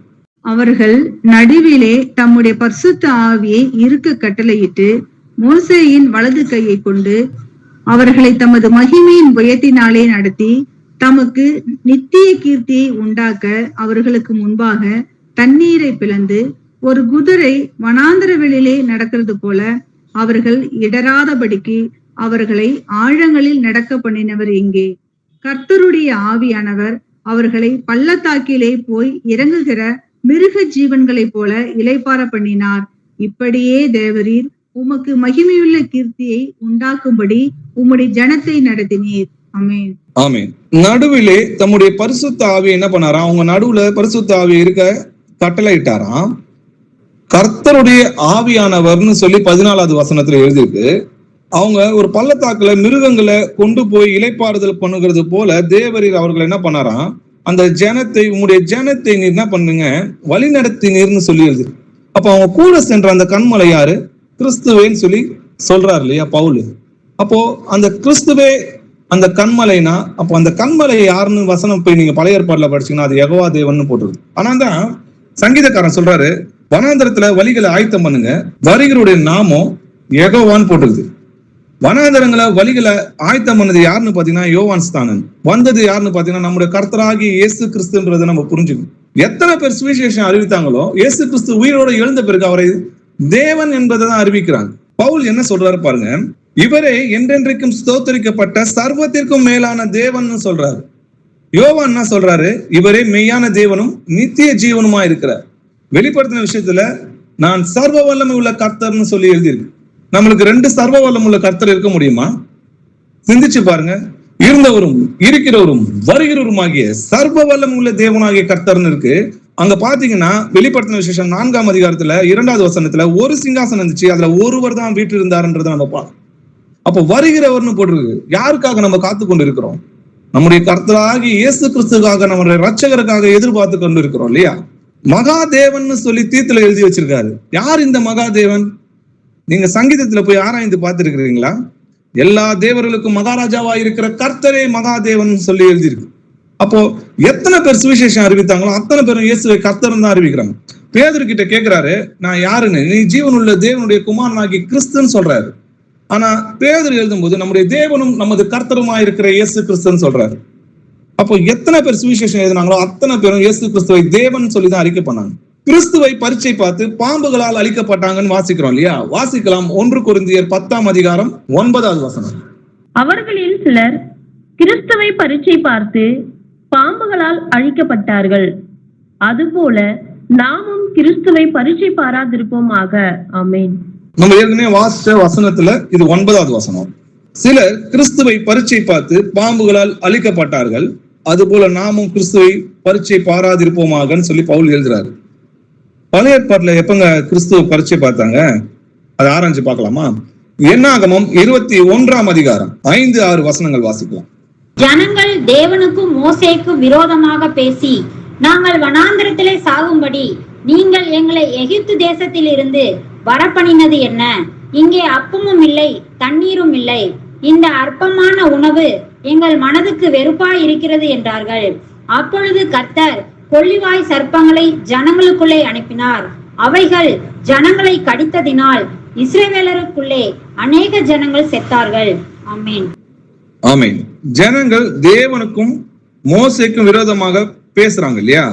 அப்போ நாங்க எகிப்து தேசத்துல இருந்து எதுக்கு எங்களுக்கு என்ன கூட்டு வந்தீங்க? இங்க அப்பமும் கிடையாது தண்ணீரும் கிடையாது, இந்த அற்பமான உணவுன்னு சொல்றாங்க. எதை சொல்றாங்கன்னா தூதர்கள் உண்ணும் உணவினால் அவங்கள போஷிச்சார்.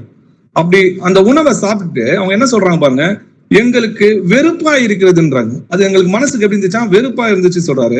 அப்பொழுது கர்த்தர்னு எழுதியிருக்கு. நம்மளுக்கு எத்தனை கர்த்தர் இருக்க முடியும்? இஸ்ரவேலே கேள், நம்முடைய தேவனாகிய கர்த்தர் ஒருவரே கர்த்தர். 5வது வசனத்துல தேவனுன்னு போட்டிருக்கு, 6வது வசனத்துல கர்த்தர்னு போட்டிருக்கு. கர்த்தர் கொள்ளிவாய் சர்ப்பங்களை ஜனங்களுக்குள்ளே அனுப்பினார், அவைகள் ஜனங்களை கடித்ததுனால் இஸ்ரவேலுக்குள்ளே அநேக ஜனங்க என்ன பண்ணாங்க? செத்தார்கள்னு போட்டிருக்கு இல்லையா? இதே சங்கீதத்துல எப்படி எழுதியிருக்குன்னு பார்க்கலாம். சங்கீதம் 78ஆம் அதிகாரம் 40வது வசனம் வாசிக்கலாம். எத்தனை தரமோ வனாந்தரத்திலே அவருக்கு கோபமூட்டி அவாந்திர வெளியிலே அவரை விசனப்படுத்தினார்கள். அவர்கள் திரும்பி தேவனை பரீட்சை பார்த்து இஸ்ரவேலின் பரிசுத்தரை மட்டுப்படுத்தினார்கள். இதே சங்கீதத்துல என்ன எழுதியிருக்கு? அவர்கள் அவருக்கு கோபமூட்டி அவாந்தரங்களை அவரை விசனப்படுத்தினாங்க, எரிச்சல் மூட்டினாங்கன்னு சொல்லி எழுதியிருக்கு. நீங்க அங்க பாத்தீங்கன்னா தேவனை பரீட்சை பார்த்து இஸ்ரவேலின் பரிசுத்தரை மட்டுப்படுத்தினாங்க அப்படின்னு எழுதியிருக்கு. அப்போ இங்க தேவனை பரீட்சை பார்த்தாங்கன்னு சொல்லி சங்கீதத்துல தாவீது சொல்றாரு. அதே பவுல் என்ன சொல்றாரு? கிறிஸ்துவை பரீட்சை பார்த்து பாம்புகளால் அழிக்கப்பட்டாங்கன்னு சொல்லி எழுதி. அப்ப அவங்க யாரை பரீட்சை பார்த்தாங்க? யெகோவா தேவனை தான் அவங்க பரீட்சை பார்த்தாங்க. இப்போ அவர் எப்படி இருக்கிறாருன்னா கிறிஸ்துவாய் நம்மளுக்குள்ள இருக்கிறாருன்றதுனால்தான் அவங்க கிறிஸ்துவை பரீட்சை பார்த்தாங்கன்னு சொல்லி எழுது. அப்போ யெகோவா தேவனும் கிறிஸ்துவும் ஒருவரேன்றதை நம்ம புரிஞ்சுக்கணும். தேவன் நமக்காக மாம்சத்தில் வெளிப்பட்டாருன்றதுதான் சத்தியம். சரி, அப்போ கிறிஸ்துவை பரீட்சை பார்த்ததுன்றது யெகோவா தேவனை தான் அவங்க பரீட்சை பார்த்தாங்க அப்படின்றத நம்ம புரிஞ்சுக்கணும். இயேசு கிறிஸ்து தான் கர்த்தர் என்று பிரசங்கிக்கிறது தான் சுவிசேஷன்றதை நம்ம புரிஞ்சுக்கணும். சரி, மோசையோட சரீரத்தை கர்த்தர் ஏன் அடக்கம் பண்ணாரு? ஏன் ஜனங்களை விட்டு அடக்கம் பண்ண வைக்கல? இந்நாள் வரைக்கும் எங்க அடக்கம் பண்ணாரு? அவரோட சரீரம் எங்க இருக்கு? ஏன் நம்மளால தெரிஞ்சுக்க முடியல? ஏன் வேதத்துல எழுதல? அப்படின்ற அந்த கேள்வியை கேட்டு பார்க்கலாம். உபாகமம் 34ஆம் அதிகாரம் 5-6 வசனங்கள் வாசிக்கலாம். அப்படியே கர்த்தரின் தாசனாகிய மோசே மோவாப் தேசமான அவ்விடத்திலே கர்த்தருடைய வார்த்தையின்படியே மரித்தான். அவர் அவனை மோவாப் தேசத்தில் உள்ள பெத்தயோருக்கு எதிரான பள்ளத்தாக்கிலே அடக்கம் பண்ணினார். இந்நாள் வரைக்கும் ஒருவனும் அவன் பிரேத குழியை அறியான். ஆமென். ஆமென். அப்போ கர்த்தர் தான் என்ன பண்றாரு? மோசையை அடக்கம் பண்றாருன்றத நம்ம பாக்குறோம் இல்லையா? சரி, இப்போ ஏன் கர்த்தர் மோசையை அடக்கம் பண்ணாரு அப்படின்றத நம்ம ஆராயணும்னா, திரும்பவும் நம்ம ஏற்கனவே வாசிச்ச வசனத்தை திரும்ப வாசிக்கணும். என்னாகமம் 21ஆம் அதிகாரம் 5-9 வசனங்கள் வாசிக்கலாம். ஜனங்கள் தேவனுக்கும் மோசேக்கு விரோதமாக பேசி, நாங்கள் வனாந்தரத்திலே சாகும்படி நீங்கள் எங்களை எகிப்து தேசத்திலிருந்து வரப்பண்ணினது என்ன? இங்கே அப்பமும் இல்லை, தண்ணீரும் இல்லை. இந்த அற்பமான உணவு எங்கள் மனதுக்கு வெறுப்பா இருக்கிறது என்றார்கள். அப்பொழுது கர்த்தர் கொள்ளிவாய் சர்ப்பங்களை ஜனங்களுக்குள்ளே அனுப்பினார். அவைகள் ஜனங்களை கடித்ததினால் இஸ்ரவேலருக்குள்ளே அநேக ஜனங்கள் செத்தார்கள். அதனால் ஜனங்கள் மோசேயினிடத்தில் போய், நாங்கள் கர்த்தருக்கும் உமக்கும் விரோதமாய் பேசினதினால் பாவம் செய்தோம். சர்ப்பங்கள் எங்களை விட்டு நீங்கும்படி கர்த்தரை நோக்கி விண்ணப்பம் பண்ண வேண்டும் என்றார்கள். மோசே ஜனங்களுக்காக விண்ணப்பம் பண்ணினான். அப்பொழுது கர்த்தர் மோசேயை நோக்கி, நீ ஒரு கொள்ளிவாய் சர்ப்பத்தின் உருவத்தை செய்து அதை ஒரு கம்பத்தின் மேல் தூக்கி வை. கடிக்கப்பட்டவன் எவனோ அவன் அதை நோக்கி பார்த்தால் பிழைப்பான் என்றார். அப்படியே மோசே ஒரு வெண்கல சர்ப்பத்தை உண்டாக்கி அதை ஒரு கம்பத்தின் மேல் தூக்கி வைத்தான். சர்ப்பம் ஒருவனை கடித்த போது அவன் அந்த வெண்கல சர்ப்பத்தை நோக்கி பார்த்து பிழைப்பான். ஆமென். ஆமென். அவங்க தேவனுக்கும் மோசேக்கு விரோதமாக கலகம் பண்ணும்போது கர்த்தர் என்ன பண்றாரு? கொல்லிவாய் சர்ப்பங்களை ஜனங்களுக்குள்ளே அனுப்புறாரு. அப்போ அது ஜனங்களை கிடைக்கிறதுனால இஸ்ரவேல் ஜனங்க என்ன பண்றாங்க? செத்து போறாங்க. அநேக ஜனங்க செத்து போகும்போது அவங்க என்ன பண்றாங்க? மோசே இடத்துல போய் கர்த்தருக்கு எனக்காக ஜெபம் பண்ணுங்கன்னு சொல்லும்போது, நான் கர்த்தருக்கு விரோதமா பாவம் செய்தேன்னு சொல்லும்போது, அப்போ மோசே என்ன பண்றாரு? கர்த்தரை நோக்கி ஜெபம் பண்ணும்போது, அப்போ கர்த்தர் என்ன சொல்றாருன்னு பாத்தீங்கன்னா, நீ ஒரு கொல்லிவாய் சர்ப்பத்தின் உருவத்தை செய்து அதை ஒரு கம்பத்தின் மேல் தூக்கி வை. கடிக்கப்பட்டவன் எவனோ, இந்த வசனத்தை நல்லா கவனிச்சு பாருங்க. கடிக்கப்பட்டவன் எவனோ அவன் அதை நோக்கி பார்த்தால் பிழைப்பான் என்றார். அப்படியே மோசே ஒரு வெண்கல சர்ப்பத்தை உண்டாக்கி என்ன பண்றாரு? அதை ஒரு கம்பத்தின் மேல் தூக்கி வைத்தான். அப்போ சர்ப்பம் ஒருவனை கடித்த போது அவன் அந்த வெண்கல சர்ப்பத்தை நோக்கி பார்க்கும்போது என்ன பண்றான்? பிழைக்கிறான்னு சொல்லி எழுதிருக்கு இல்லையா? அப்போ இந்த வெண்கல சர்ப்பத்தை ஏன் உண்டு பண்ண சொன்னார்னா அதுக்கும் ஆவிக்குரிய அர்த்தம் இருக்குது. இந்த வெண்கல சர்ப்பத்தை என்ன பண்ணிட்டாங்க? மோசே மரிச்ச பிறகு இந்த வெண்கல சர்ப்பத்தை வணங்கி கொண்டே வந்தாங்க. இது எது வரைக்கும் வந்தாங்கன்னா, தாவீது காலத்துலயும் இது என்ன பண்ணிருந்தாங்க? வணங்கிட்டு இருந்தாங்க. கடைசியா எசேக்கியா ராஜா தான் என்ன பண்ணாருன்னா அந்த வெண்கல சர்ப்பத்தை உடைத்து போட்டார். அது வரைக்கும் என்ன பண்ணாங்க? அதை விக்கிராராதனையா செஞ்சுட்டு வந்தாங்க. வாசிக்கலாம். 2 ராஜாக்கள் 18ஆம் அதிகாரம் 4வது வசனம் வாசிக்கலாம். அவன் மேடைகளை அகற்றி சிலைகளை தகர்த்து விக்கிர தோப்புகளை வெட்டி மோசே பண்ணியிருந்த வெண்கல சர்ப்பத்தை உடைத்து போட்டான். அந்நாள் மட்டும் இஸ்ரவேல் புத்திரர் அதற்கு தூபம் கட்டி வந்தார்கள். அதற்கு நெகஸ்தான் என்று பெயரிட்டான். ஆமே. அப்போ மோசே பண்ணியிருந்த வெண்கல சர்ப்பத்தை என்ன பண்ணானா? அவன் உடைத்து போட்டானா. அந்நாள் மட்டும் இஸ்ரவேல் புத்திரர் அதுக்கு தூபம் காட்டி வந்தாங்க. அப்போ அவங்க மோசே முகமுகமாய் தேவனிடத்தை தரிசனமா அவர்கிட்ட பேசினதுனால அவரை போல அதுக்கப்புறம் ஒரு தீர்க்கதரிசி யாரும் மோசே கிட்ட பேசினது இல்லை அப்படின்றது அவங்க அறிந்ததுனால மோசே என்ன பண்ணாங்க? தேவனுக்கு ஒப்பாக என்ன பண்ணுவாங்க? அவனோட எலும்பையும் என்ன பண்ணுவாங்க? புதைக்கப்பட்ட எலும்பையும் அந்த கலரையும் என்ன பண்ணுவாங்க? எடுத்துக்கொண்டு அதை சிலை வழிபாடு செய்வாங்கன்றத நன்கு அறிந்திருந்தார் கர்த்தர். அதனால என்ன பண்ணாருன்னு பாத்தீங்கன்னா, அவனோட சரீரம் அவங்களுக்கு கிடைக்காதபடிக்கு கர்த்தரை என்ன பண்ணாரு? மோசையை அடக்கம் பண்ணாருன்றத பாக்குறோம். ஏன்னா அவன் செஞ்ச வெண்கல சர்ப்பத்தை என்ன பண்ணாங்க? இவங்க தெய்வமா வச்சு தூபம் காட்டி வந்திருந்தாங்கன்றத பாக்குறோம். அது எசேக்கியா ராஜா தான் என்ன பண்ணாரு? உடைத்து போட்டாருன்றத நம்ம பாக்குறோம். சர்ப்பமானது மோசையினால் வனாந்தரத்திலே உயர்த்தப்பட்டது போல மனுஷகுமாரனும் தன்னை விசுவாசிக்கிறவன் எவனோ அவன் கெட்டு போவாமல் நித்திய ஜீவனை அடையும்படி உயர்த்தப்பட வேண்டும் சொல்லி எழுதியிருக்கு. அதற்கு அடையாளமா தான் என்ன பண்ணிருக்கு? கர்த்தர் வனாந்தரத்துல வெண்கல சர்ப்பத்தை உண்டாக்குனாரு. அதுக்கு அடையாளமே யாருன்னு பாத்தீங்கன்னா நம்முடைய கர்த்தராகிய இயேசு கிறிஸ்து தான் அதுக்கு அடையாளம். அதையும் நம்ம ஆராய்ந்து பார்க்கலாம். யோவான் 3ஆம் அதிகாரம் 14-15 வசனங்கள் வாசிக்கலாம். சர்ப்பமானது மோசையினால் வனாந்தரத்திலே உயர்த்தப்பட்டது போல மனுஷகுமாரனும் தன்னை விசுவாசிக்கிறவன் எவனோ அவன் கெட்டு போகாமல் நித்திய ஜீவனை அடையும்படிக்கு உயர்த்தப்பட வேண்டும். ஆமென். ஆமென்.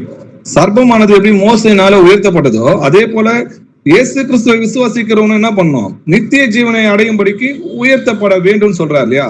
அப்ப உயர்த்தப்பட வேண்டும்னா என்ன அப்படின்ற அந்த கேள்வியை நம்ம கேட்டு பார்க்கணும். யோவான் 12ஆம் அதிகாரம் 32-33 வசனங்கள் வாசிக்கலாம். நான் பூமியிலிருந்து உயர்த்தப்பட்டிருக்கும் போது எல்லாரையும் என்னிடத்தில் இழுத்துக் கொள்ளுவேன் என்றார். தாம் என்ன விதமான மரணமாய் மரிக்க போகிறோம் என்பதை குறிக்கும்படி இப்படி சொன்னார். ஆமென். அப்போ நான் பூமியிலிருந்து உயர்த்தப்பட்டிருக்கும் போதுன்னு அப்படி ஆண்டவர் சொல்றாருன்னா, உயர்த்தப்பட்டிருக்குது என்னன்னு பாத்தீங்கன்னா, அவர் என்ன விதமா மரிக்க போறாரு, எப்படி உயிர்த்தெழ போறாரு என்பதை குறித்து அவர் சொல்றாரு. அவருடைய பாடுகளையும் அவர் மரணத்திலிருந்து 3ஆம் நாள் உயர்த்தப்படுகிறது குறித்து தான் ஆண்டவர் அங்க உயர்த்தப்படுதல் அப்படின்றத சொல்றாருன்றதை நம்ம புரிஞ்சுக்கணும். அப்போஸ்தலர் 2ஆம் அதிகாரம் 32-33 வசனங்கள் வாசிக்கும். இந்த இயேசுவை தேவன் எழுப்பினார், இதற்கு நாங்கள் எல்லோரும் சாட்சிகளாய் இருக்கிறோம். அவர் தேவனுடைய வலது கரத்தினாலே உயர்த்தப்பட்டு பிதா அருளிய வாக்கு தத்தத்தின்படி பரிசுத்த ஆவியை பெற்று நீங்கள் இப்பொழுது காண்கிறதும் கேட்கிறதும் ஆகிய இதை பொழுந்தருளினார். ஆமென்.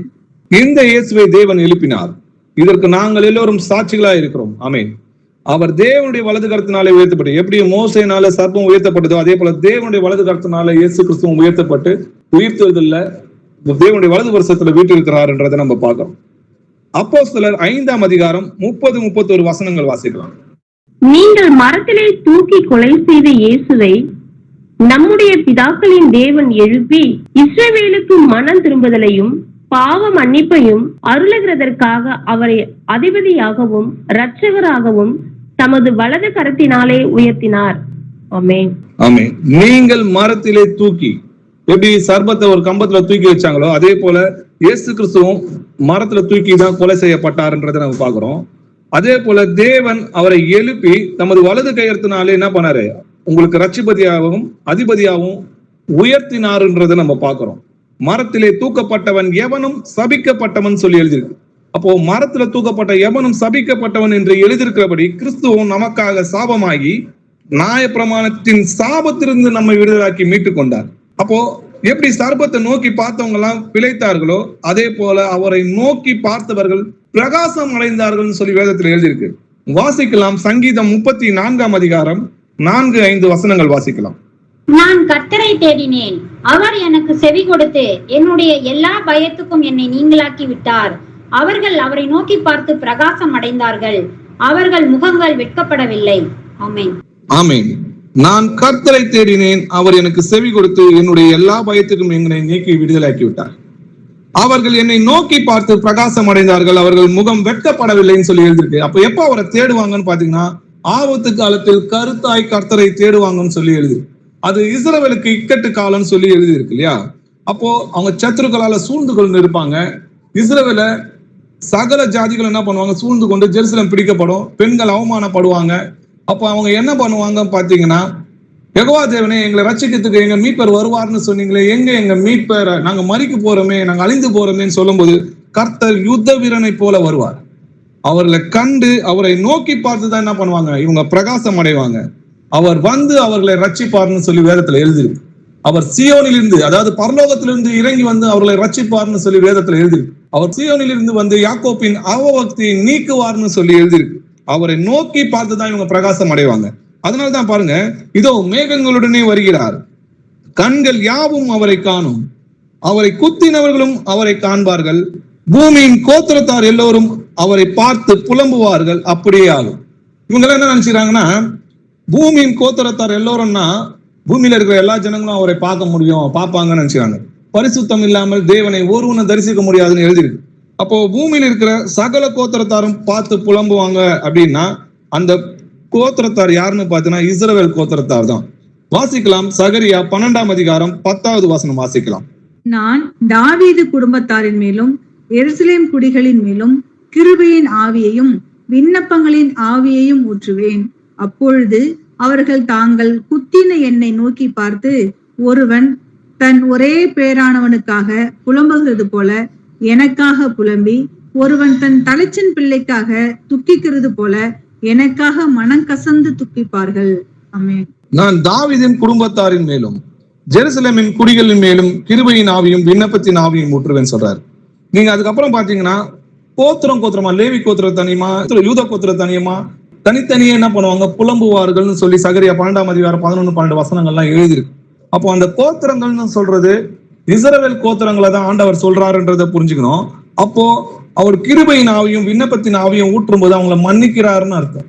அவங்களுக்கு மன்னித்து அவங்க பரிசுத்த ஆவியை கொடுக்கும்போது அப்பொழுது அவர்கள் தங்கள் குத்தின எண்ணெய் நோக்கி பார்த்து, வசனம் பாருங்க, அவர்கள் தங்கள் குத்தின எண்ணெய் நோக்கி பார்த்து தான் என்ன பண்ணுவாங்க, பிரகாசம் அடைவாங்க. அப்போ ஒரே பேரான ஒரு குமாரனுக்கு புலம்பி அழுகிறது போல என்ன பண்ணுவாங்க, தன் தலைச்சம்பிள்ளைக்கு மரித்து போனதுக்கு அழுகுறது போல அழுந்து போடுவாங்க. எதனாலன்னு பார்த்தா, நம்முடைய கத்தரை தான் நம்ம சிலுவையில அரைஞ்சிட்டோமா, நமக்கு வந்த மீட்பரை தான் நம்ம சிலுவையில அரைஞ்சிட்டோமான்னு சொல்லி அழுவாங்க. ஏன்னா இப்பிரபஞ்சத்தின் பிரபுக்களில் ஒருவனும் அறியவில்லை, அறிந்தார்கள் ஆனால் மகிமையின் கத்தரை சிலுவையில அடைஞ்சிருக்க மாட்டாங்களே. அப்போதான் என்ன பண்ணுவாங்க, அவங்க அழுந்து அவரை கண்டுதான் விசுவாசிப்பாங்க. வாசிக்கலாம், ஏசாயா 25ஆம் அதிகாரம் 9வது வசனம் வாசிக்கலாம்.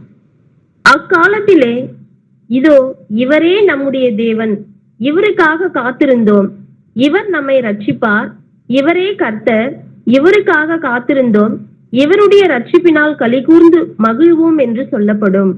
ஆமென். ஆமென். அக்காலத்திலே இதோ இவரே நம்முடைய தேவன். இதுக்கு முன்னாடி என்ன இருக்குன்னு பாத்தீங்கன்னா, அவர் மரணத்தை ஜெயமாக விழுங்குவார்னு எழுதியிருக்கோம். அப்போ மரணத்தை ஜெயமாக விழுங்குறது எப்பன்னு பாத்தீங்கன்னா, இயேசு கிறிஸ்துவோட 2ஆம் வருகையில தான். அப்போதான் இவங்க என்ன சொல்றாங்க, இயேசு கிறிஸ்துவை நோக்கி பார்த்துதான், இதோ இவரே நம்முடைய தேவன், இவருக்காக காத்திருந்தோம், இவர் நம்மை ரட்சிப்பார், இவரே கர்த்தர். இன்னைக்கு இயேசு கிறிஸ்துவை கர்த்தர்னு சொல்றதுல இன்னைக்கு அவங்க விசுவாசியாம இருக்கிறாங்க இல்லையா, அன்னைக்கு கண்டுதான் அவர் தேவன்றதை விசுவாசிப்பாங்க. இவருக்காக காத்திருந்தோம், இவருடைய ரட்சிப்பினால் களி கூர்ந்து மகிழ்வோம் என்று சொல்லப்படும் சொல்லி எழுது. வாசிக்கலாம், ரோமர் 11ஆம் அதிகாரம் 26வது வசனம் வாசிக்கலாம். இந்த பிரகாரம் இஸ்ரவேலர் எல்லாரும் ரட்சிக்கப்படுவார்கள். மீட்கிறவர் சீயோனில் இருந்து வந்து அவபக்தியை யாக்கோபை விட்டு விலக்குவார் என்றும். ஆமென். இஸ்ரவேல் எல்லோரும் ரட்சிக்கப்படுவாங்க. எங்க இருந்து வருவாராம், மீட்கிறவர் சீயோனினா பரலோகத்திலிருந்து வந்து அவபக்தியை யாக்கோபை விட்டுனா இஸ்ரவேல் ஜனங்களை விட்டு விலக்குவார்னு அர்த்தம். அவங்க கண்டுதான் அவர் விசுவாசிப்பாங்க, அவரை நோக்கி பார்த்துதான் பிரகாசம் அடைந்தாங்க. எப்படி வனாந்தரத்துல அந்த சர்ப்பத்தை பார்த்து இவங்க பிழைத்தார்களோ, அதே போல நம்முடைய கர்த்தராகிய இயேசு கிறிஸ்துவை நோக்கி பார்த்துதான், தன்னை குத்தினவர்களும் அவரை நோக்கி பார்ப்பாங்க. அப்போ அவரை பார்த்துதான் என்ன பண்ணுவாங்க, இவங்க மனம் திரும்புவாங்க, அப்பதான் இவங்க பிழைப்பாங்க. வாசிக்கலாம், ஏசாயா 59ஆம் அதிகாரம் 20வது வசனம் வாசிக்கலாம். மீட்பர் சீயோனுக்கும் யாக்கோபிலே மீறுதலை விட்டு திரும்புகிறவர்களுக்கும் வருவார் என்று கர்த்தர் சொல்லுகிறார். ஆமென். மீட்பர் சீயோனுக்கும்னா ஜெருசலேமுக்கும், யாக்கோபிலே மீறுதலை விட்டு திரும்புகிறவர்களுக்கும் வருவார் என்று கர்த்தர் சொல்லுகிறார். அப்போ அவரை கண்டுதான் என்ன பண்ணுவாங்க, இந்த ஜனங்க விசுவாசிக்கும். அப்போ அவர் வந்துதான் அவங்களை ரட்சிப்பாருன்றதை நம்ம பார்க்கிறோம். சங்கீதம் 14ஆம் அதிகாரம் 7வது வசனம் வாசிக்கலாம். சீயோனில் இருந்து இஸ்ரவேலுக்கு ரட்சிப்பு வருவதாக, கர்த்தர் தம்முடைய ஜனத்தின் சிறையிருப்பை திருப்பும் போது யாக்கோபுக்கு களிப்பும் இஸ்ரவேலுக்கு மகிழ்ச்சியும் உண்டாகும். ஆமென். சீயோனில் இருந்துனா பரலோகத்திலிருந்து தான் இஸ்ரவேலுக்கு என்ன பண்ணும், ரட்சிப்பு வருவதாக. ரட்சிப்பு நிச்சயமா கர்த்தர் பரலோகத்திலிருந்து இறங்கி வந்துதான் அவங்களை ரட்சிப்பார். கர்த்தர் தமது ஜனத்தின் சிறையிருப்பை திருப்பும் போதுனா, அதுக்கு முன்னாடி அவங்க ஒரு சிறையிருப்புல மாட்டிப்பாங்க. யாக்கோப்புக்கு களிப்பும் இஸ்ரவேலுக்கு மகிழ்ச்சியும் எப்போ உண்டாகுனா, இயேசு கிறிஸ்துவை நோக்கி பார்த்தபோது அவங்க பிரகாசம் அடைவாங்க. அப்பதான் அவங்களுக்கு விடுதலை கிடைக்கும். கர்த்தர் இறங்கி வந்துதான் அவங்களை ரட்சிப்பார். அவங்க சத்துருக்களின் கைகளில் இருந்து மீட்டு அவர்களை ரட்சித்து தன்னுடைய சொந்த ஜனமாக ஏற்றுக்கொள்வார். வாசிக்கலாம், மீகா 7ஆம் அதிகாரம் 18-19 வசனங்கள் வாசிக்கலாம். தமது சுதந்திரத்தில் மீதியானவருடைய அக்கிரமத்தை பொறுத்து மீறுதலை மன்னிக்கிற தேவரீருக்கு ஒப்பான தேவன் யார்? அவர் கிருபை செய்ய விரும்புகிறபடியால் அவர் என்றென்றைக்கும் கோபம் வையார். அவர் திரும்ப நம்மேல் இறங்குவார். நம்முடைய அக்கிரமங்களை அடக்கி நம்முடைய பாவங்களை எல்லாம் சமுத்திரத்தின் ஆழங்களில் போட்டு விடுவார். ஆமென். ஆமென். அப்போ மீதியா இருக்கிற ஜனங்களை என்ன பண்ணுவாரா, எல்லாரையும் அழிக்க மாட்டேன், நான் மீதியா இருக்கிற ஜனங்களை என்ன பண்ணுவான், அவங்க அக்கிரமத்தை பொறுத்து மீறுதலை மன்னித்து என்ன பண்ணுவாராம், திரும்பவும் அவங்க மேல இறங்குவார். தம்முடைய அக்கிரமங்களை எல்லாத்தையும் என்ன பண்ணுவாரா, அடக்கி தம்முடைய பாவங்களை எல்லாத்தையும் சமுத்திரத்தின் ஆழங்கள் என்ன பண்ணுவாராம், போற்றுவார். அப்ப என்ன அர்த்தம்னா, அவங்க பாவங்கள் எல்லாவற்றையும் மன்னித்து தன்னுடைய சொந்த ஜனமா அபிரகாமுக்கும் ஈசாக்குக்கும் யாக்கோப்புக்கும் அவர் சொன்ன வாக்குத்தத்தத்தின்படி என்ன பண்ணுவாரு, அவங்களை சொந்த ஜனமா ஏற்றுக்கொள்வாங்க. ஆனா அவங்களை கண்டு விசுவாசிக்கிறதுனால அவங்களுக்கு ஆவிக்குரிய சரீரம் கிடைக்காது. காணாம விசுவாசிக்கிற நமக்கு தான் ஆவிக்குரிய சரீரம் கிடைக்கும். அப்போ இன்னைக்கு கண்ட இந்த மோசையை பற்றி நம்ம ஆராய்ந்த வசனங்கள்லாம் பாத்தீங்கன்னா, இன்னைக்கு நம்ம என்னெல்லாம் நம்ம அறிந்திருக்கிறோமோ அதெல்லாம் மோசே ஏற்கனவே அறிந்திருந்து. வெறும் இந்த கம்பத்துல ஒரு வெண்கல சர்பத்தை நோக்கி பார்த்து அதை பிரகாசம் அடைந்தாங்க அப்படின்றதுக்கு இத்தனை மறைப்பொருள் இருக்கு. அப்ப நியாயப்பிரமாணத்தை இன்னும் நம்ம ஆராய்ந்து ஆராய்ந்து ஆராய்ந்து பார்த்தோம்னா அவரோட வருகையும் அவரோட நாளையும் நம்மளால என்ன பண்ண முடியும், தெரிந்து கொள்ள முடியும். ஏன்னா முதலாவது 4 பண்டிகை அவர் நிறைவேற்றினார்னா அடுத்த மீதி இருக்கிற 3 பண்டிகை அவர் தான் நிறைவேற்றுவார். வருகிற பண்டிகை என்னன்னு பாத்தீங்கன்னா எக்கால பண்டிகை. அப்போ எக்கால பண்டிகை 7ஆம் மாதம் 1ஆம் தேதி தான் கொண்டாடப்படும். அதனாலதான் 7ஆம் மாதம் 1ஆம் தேதியில தான் எக்காலத்துலதான் சத்தத்தோடு தான் நம்முடைய கர்த்தர் வருவார். எங்க எல்லாம் கர்த்தர் வருகிறார்னு போட்டிருக்கோம் அங்க எக்கால சத்தம் துணிக்கிறது நம்மளால கேட்க முடியும். அப்போ 5வது பண்டிகையும் நம்முடைய கர்த்தர் வந்துதான் நிறைவேற்றுவார் அப்படின்றத நம்ம புரிஞ்சுக்கணும். 6வது பண்டிகை இஸ்ரவேல் ஜனங்களை மன்னிக்கிறார். 7வது பண்டிகை கூடார பண்டிகை, அதுதான் 1000 வருஷ அரசாட்சின்றதை நம்ம புரிஞ்சுக்கணும். இன்னைக்கு நியாயப்பிரமாணத்துல மோசேக்கு எல்லா வசனங்களும் தெரிந்திருக்குதுன்றதையும் மோசையை பத்தி நம்ம ஆராய்ந்திருக்கோம். நீங்க மோசையை விசுவாசிப்பீர்களானால் என்னையும் விசுவாசிப்பீங்க, ஏன்னா அவன் என்னை குறித்து எழுதியிருக்கிறானேன்னு சொல்லி கர்த்தர் நமக்கு சொல்றாரு. இன்னைக்கு இந்த வசனங்களை நம்மளுக்கு ஆராயும்படி கர்த்தர் இந்த நேரத்தை கொடுத்ததுக்காக நன்றி செலுத்து. ஆமென். அப்பா உம்மை துதிக்கிறோம், உம்மை போற்றுகிறோம். நீ நல்லவர், வல்லவர், இரக்கமும் நீதியும் கிருபை உள்ள தேவனா இருக்கிற கர்த்தாவே. அப்பா இந்த ஜெபிக்கிற வேலை தந்த கிருபைக்காக நன்றி ராஜா. இங்க கூடியிருக்கிற சகோதர சகோதரிகளையும் இயேசு கிறிஸ்து நாமத்தினால ஆசீர்வதிக்கிறோம்ப்பா. இன்னும் அவங்க மேல்மேலும் ஆவிக்குரிய வரங்கள்ல வளரணும்ப்பா. உண்மை அறிகிற அறிவில இன்னும் வளரணும்ப்பா. அப்பா நாங்க நற்கந்தகமா இருக்கிறோம் கர்த்தாவே. அப்பா நாங்க எங்க போனாலும் உங்களுடைய சத்தியத்தை வசனத்தை போதிக்கிற ஒரு பிள்ளைகளாக எங்க மாற்றுங்கப்பா. இன்னும் மறைப்பொருளை எங்களுக்கு வெளிப்படுத்துங்கப்பா. இன்னும் நாங்க உங்களை பத்தி தெரிஞ்சுக்கணும்ப்பா. நாங்க அழியக்கூடிய உலகத்தை பற்றி நாங்க அறிய விரும்பல கர்த்தாவே. அழியாத உங்களுடைய ராஜ்யத்தையும் உங்களுடைய மகிமையையும் உங்களுடைய அன்பையும் நாங்க தெரிந்து கொண்டு இன்னும் அதிகமா உங்களுக்கு கனி கொடுக்குற பிள்ளைகளாக நாங்க வரணும்ப்பா. இன்னும் அதிக பக்தி வைராக்கியத்தை எங்களுக்குள்ள உண்டாங்கப்பா. உங்களுக்காக எதையும் செய்யறதுக்கான தைரியத்துக்கு உண்டாகுங்கப்பா. உங்களுக்காக எல்லாவற்றையும் இழந்து நிக்கிறதுக்கும் எங்களுக்கு தைரியத்தை உண்டாக்குங்கப்பா. அப்பா எங்களை முடிவு புரிந்து எங்களை வழி நடத்துங்கப்பா. நாங்க என்ன பேசணும், என்ன நடத்துக்கணும், என்ன செய்யணும்ன்றது எங்களுக்கு சொல்லிக் கொடுக்குங்கப்பா. எங்களை உங்களுடைய ஆவினாலே எங்களை காத்துக்கொள்ளும் கர்த்தாவே. துதிக்கிற மகிமை எல்லாம் உங்களுக்கு செலுத்துற ராஜா. அப்பா இங்க கூடியிருக்கிற சகோதர சகோதரிகளை இன்னொரு விஷயம் இயேசு கிறிஸ்து நாமத்தினால அவங்களை ஆசீர்வதிக்கிறேன். அவங்க பிள்ளைகளை ஆசீர்வதிக்கிறேன், அவங்க குடும்பங்களை ஆசீர்வதிக்கிறேன் கர்த்தாவே. துதியும் கனமும் மகிமையும் என்றென்றும் உமக்கே செலுத்துற ராஜா. இயேசுவின் நாமத்தில் ஜெபிக்கிறோம் எங்கள் ஜீவனுள்ள பிதாவே. Amen. Praise lord sister, praise lord brother.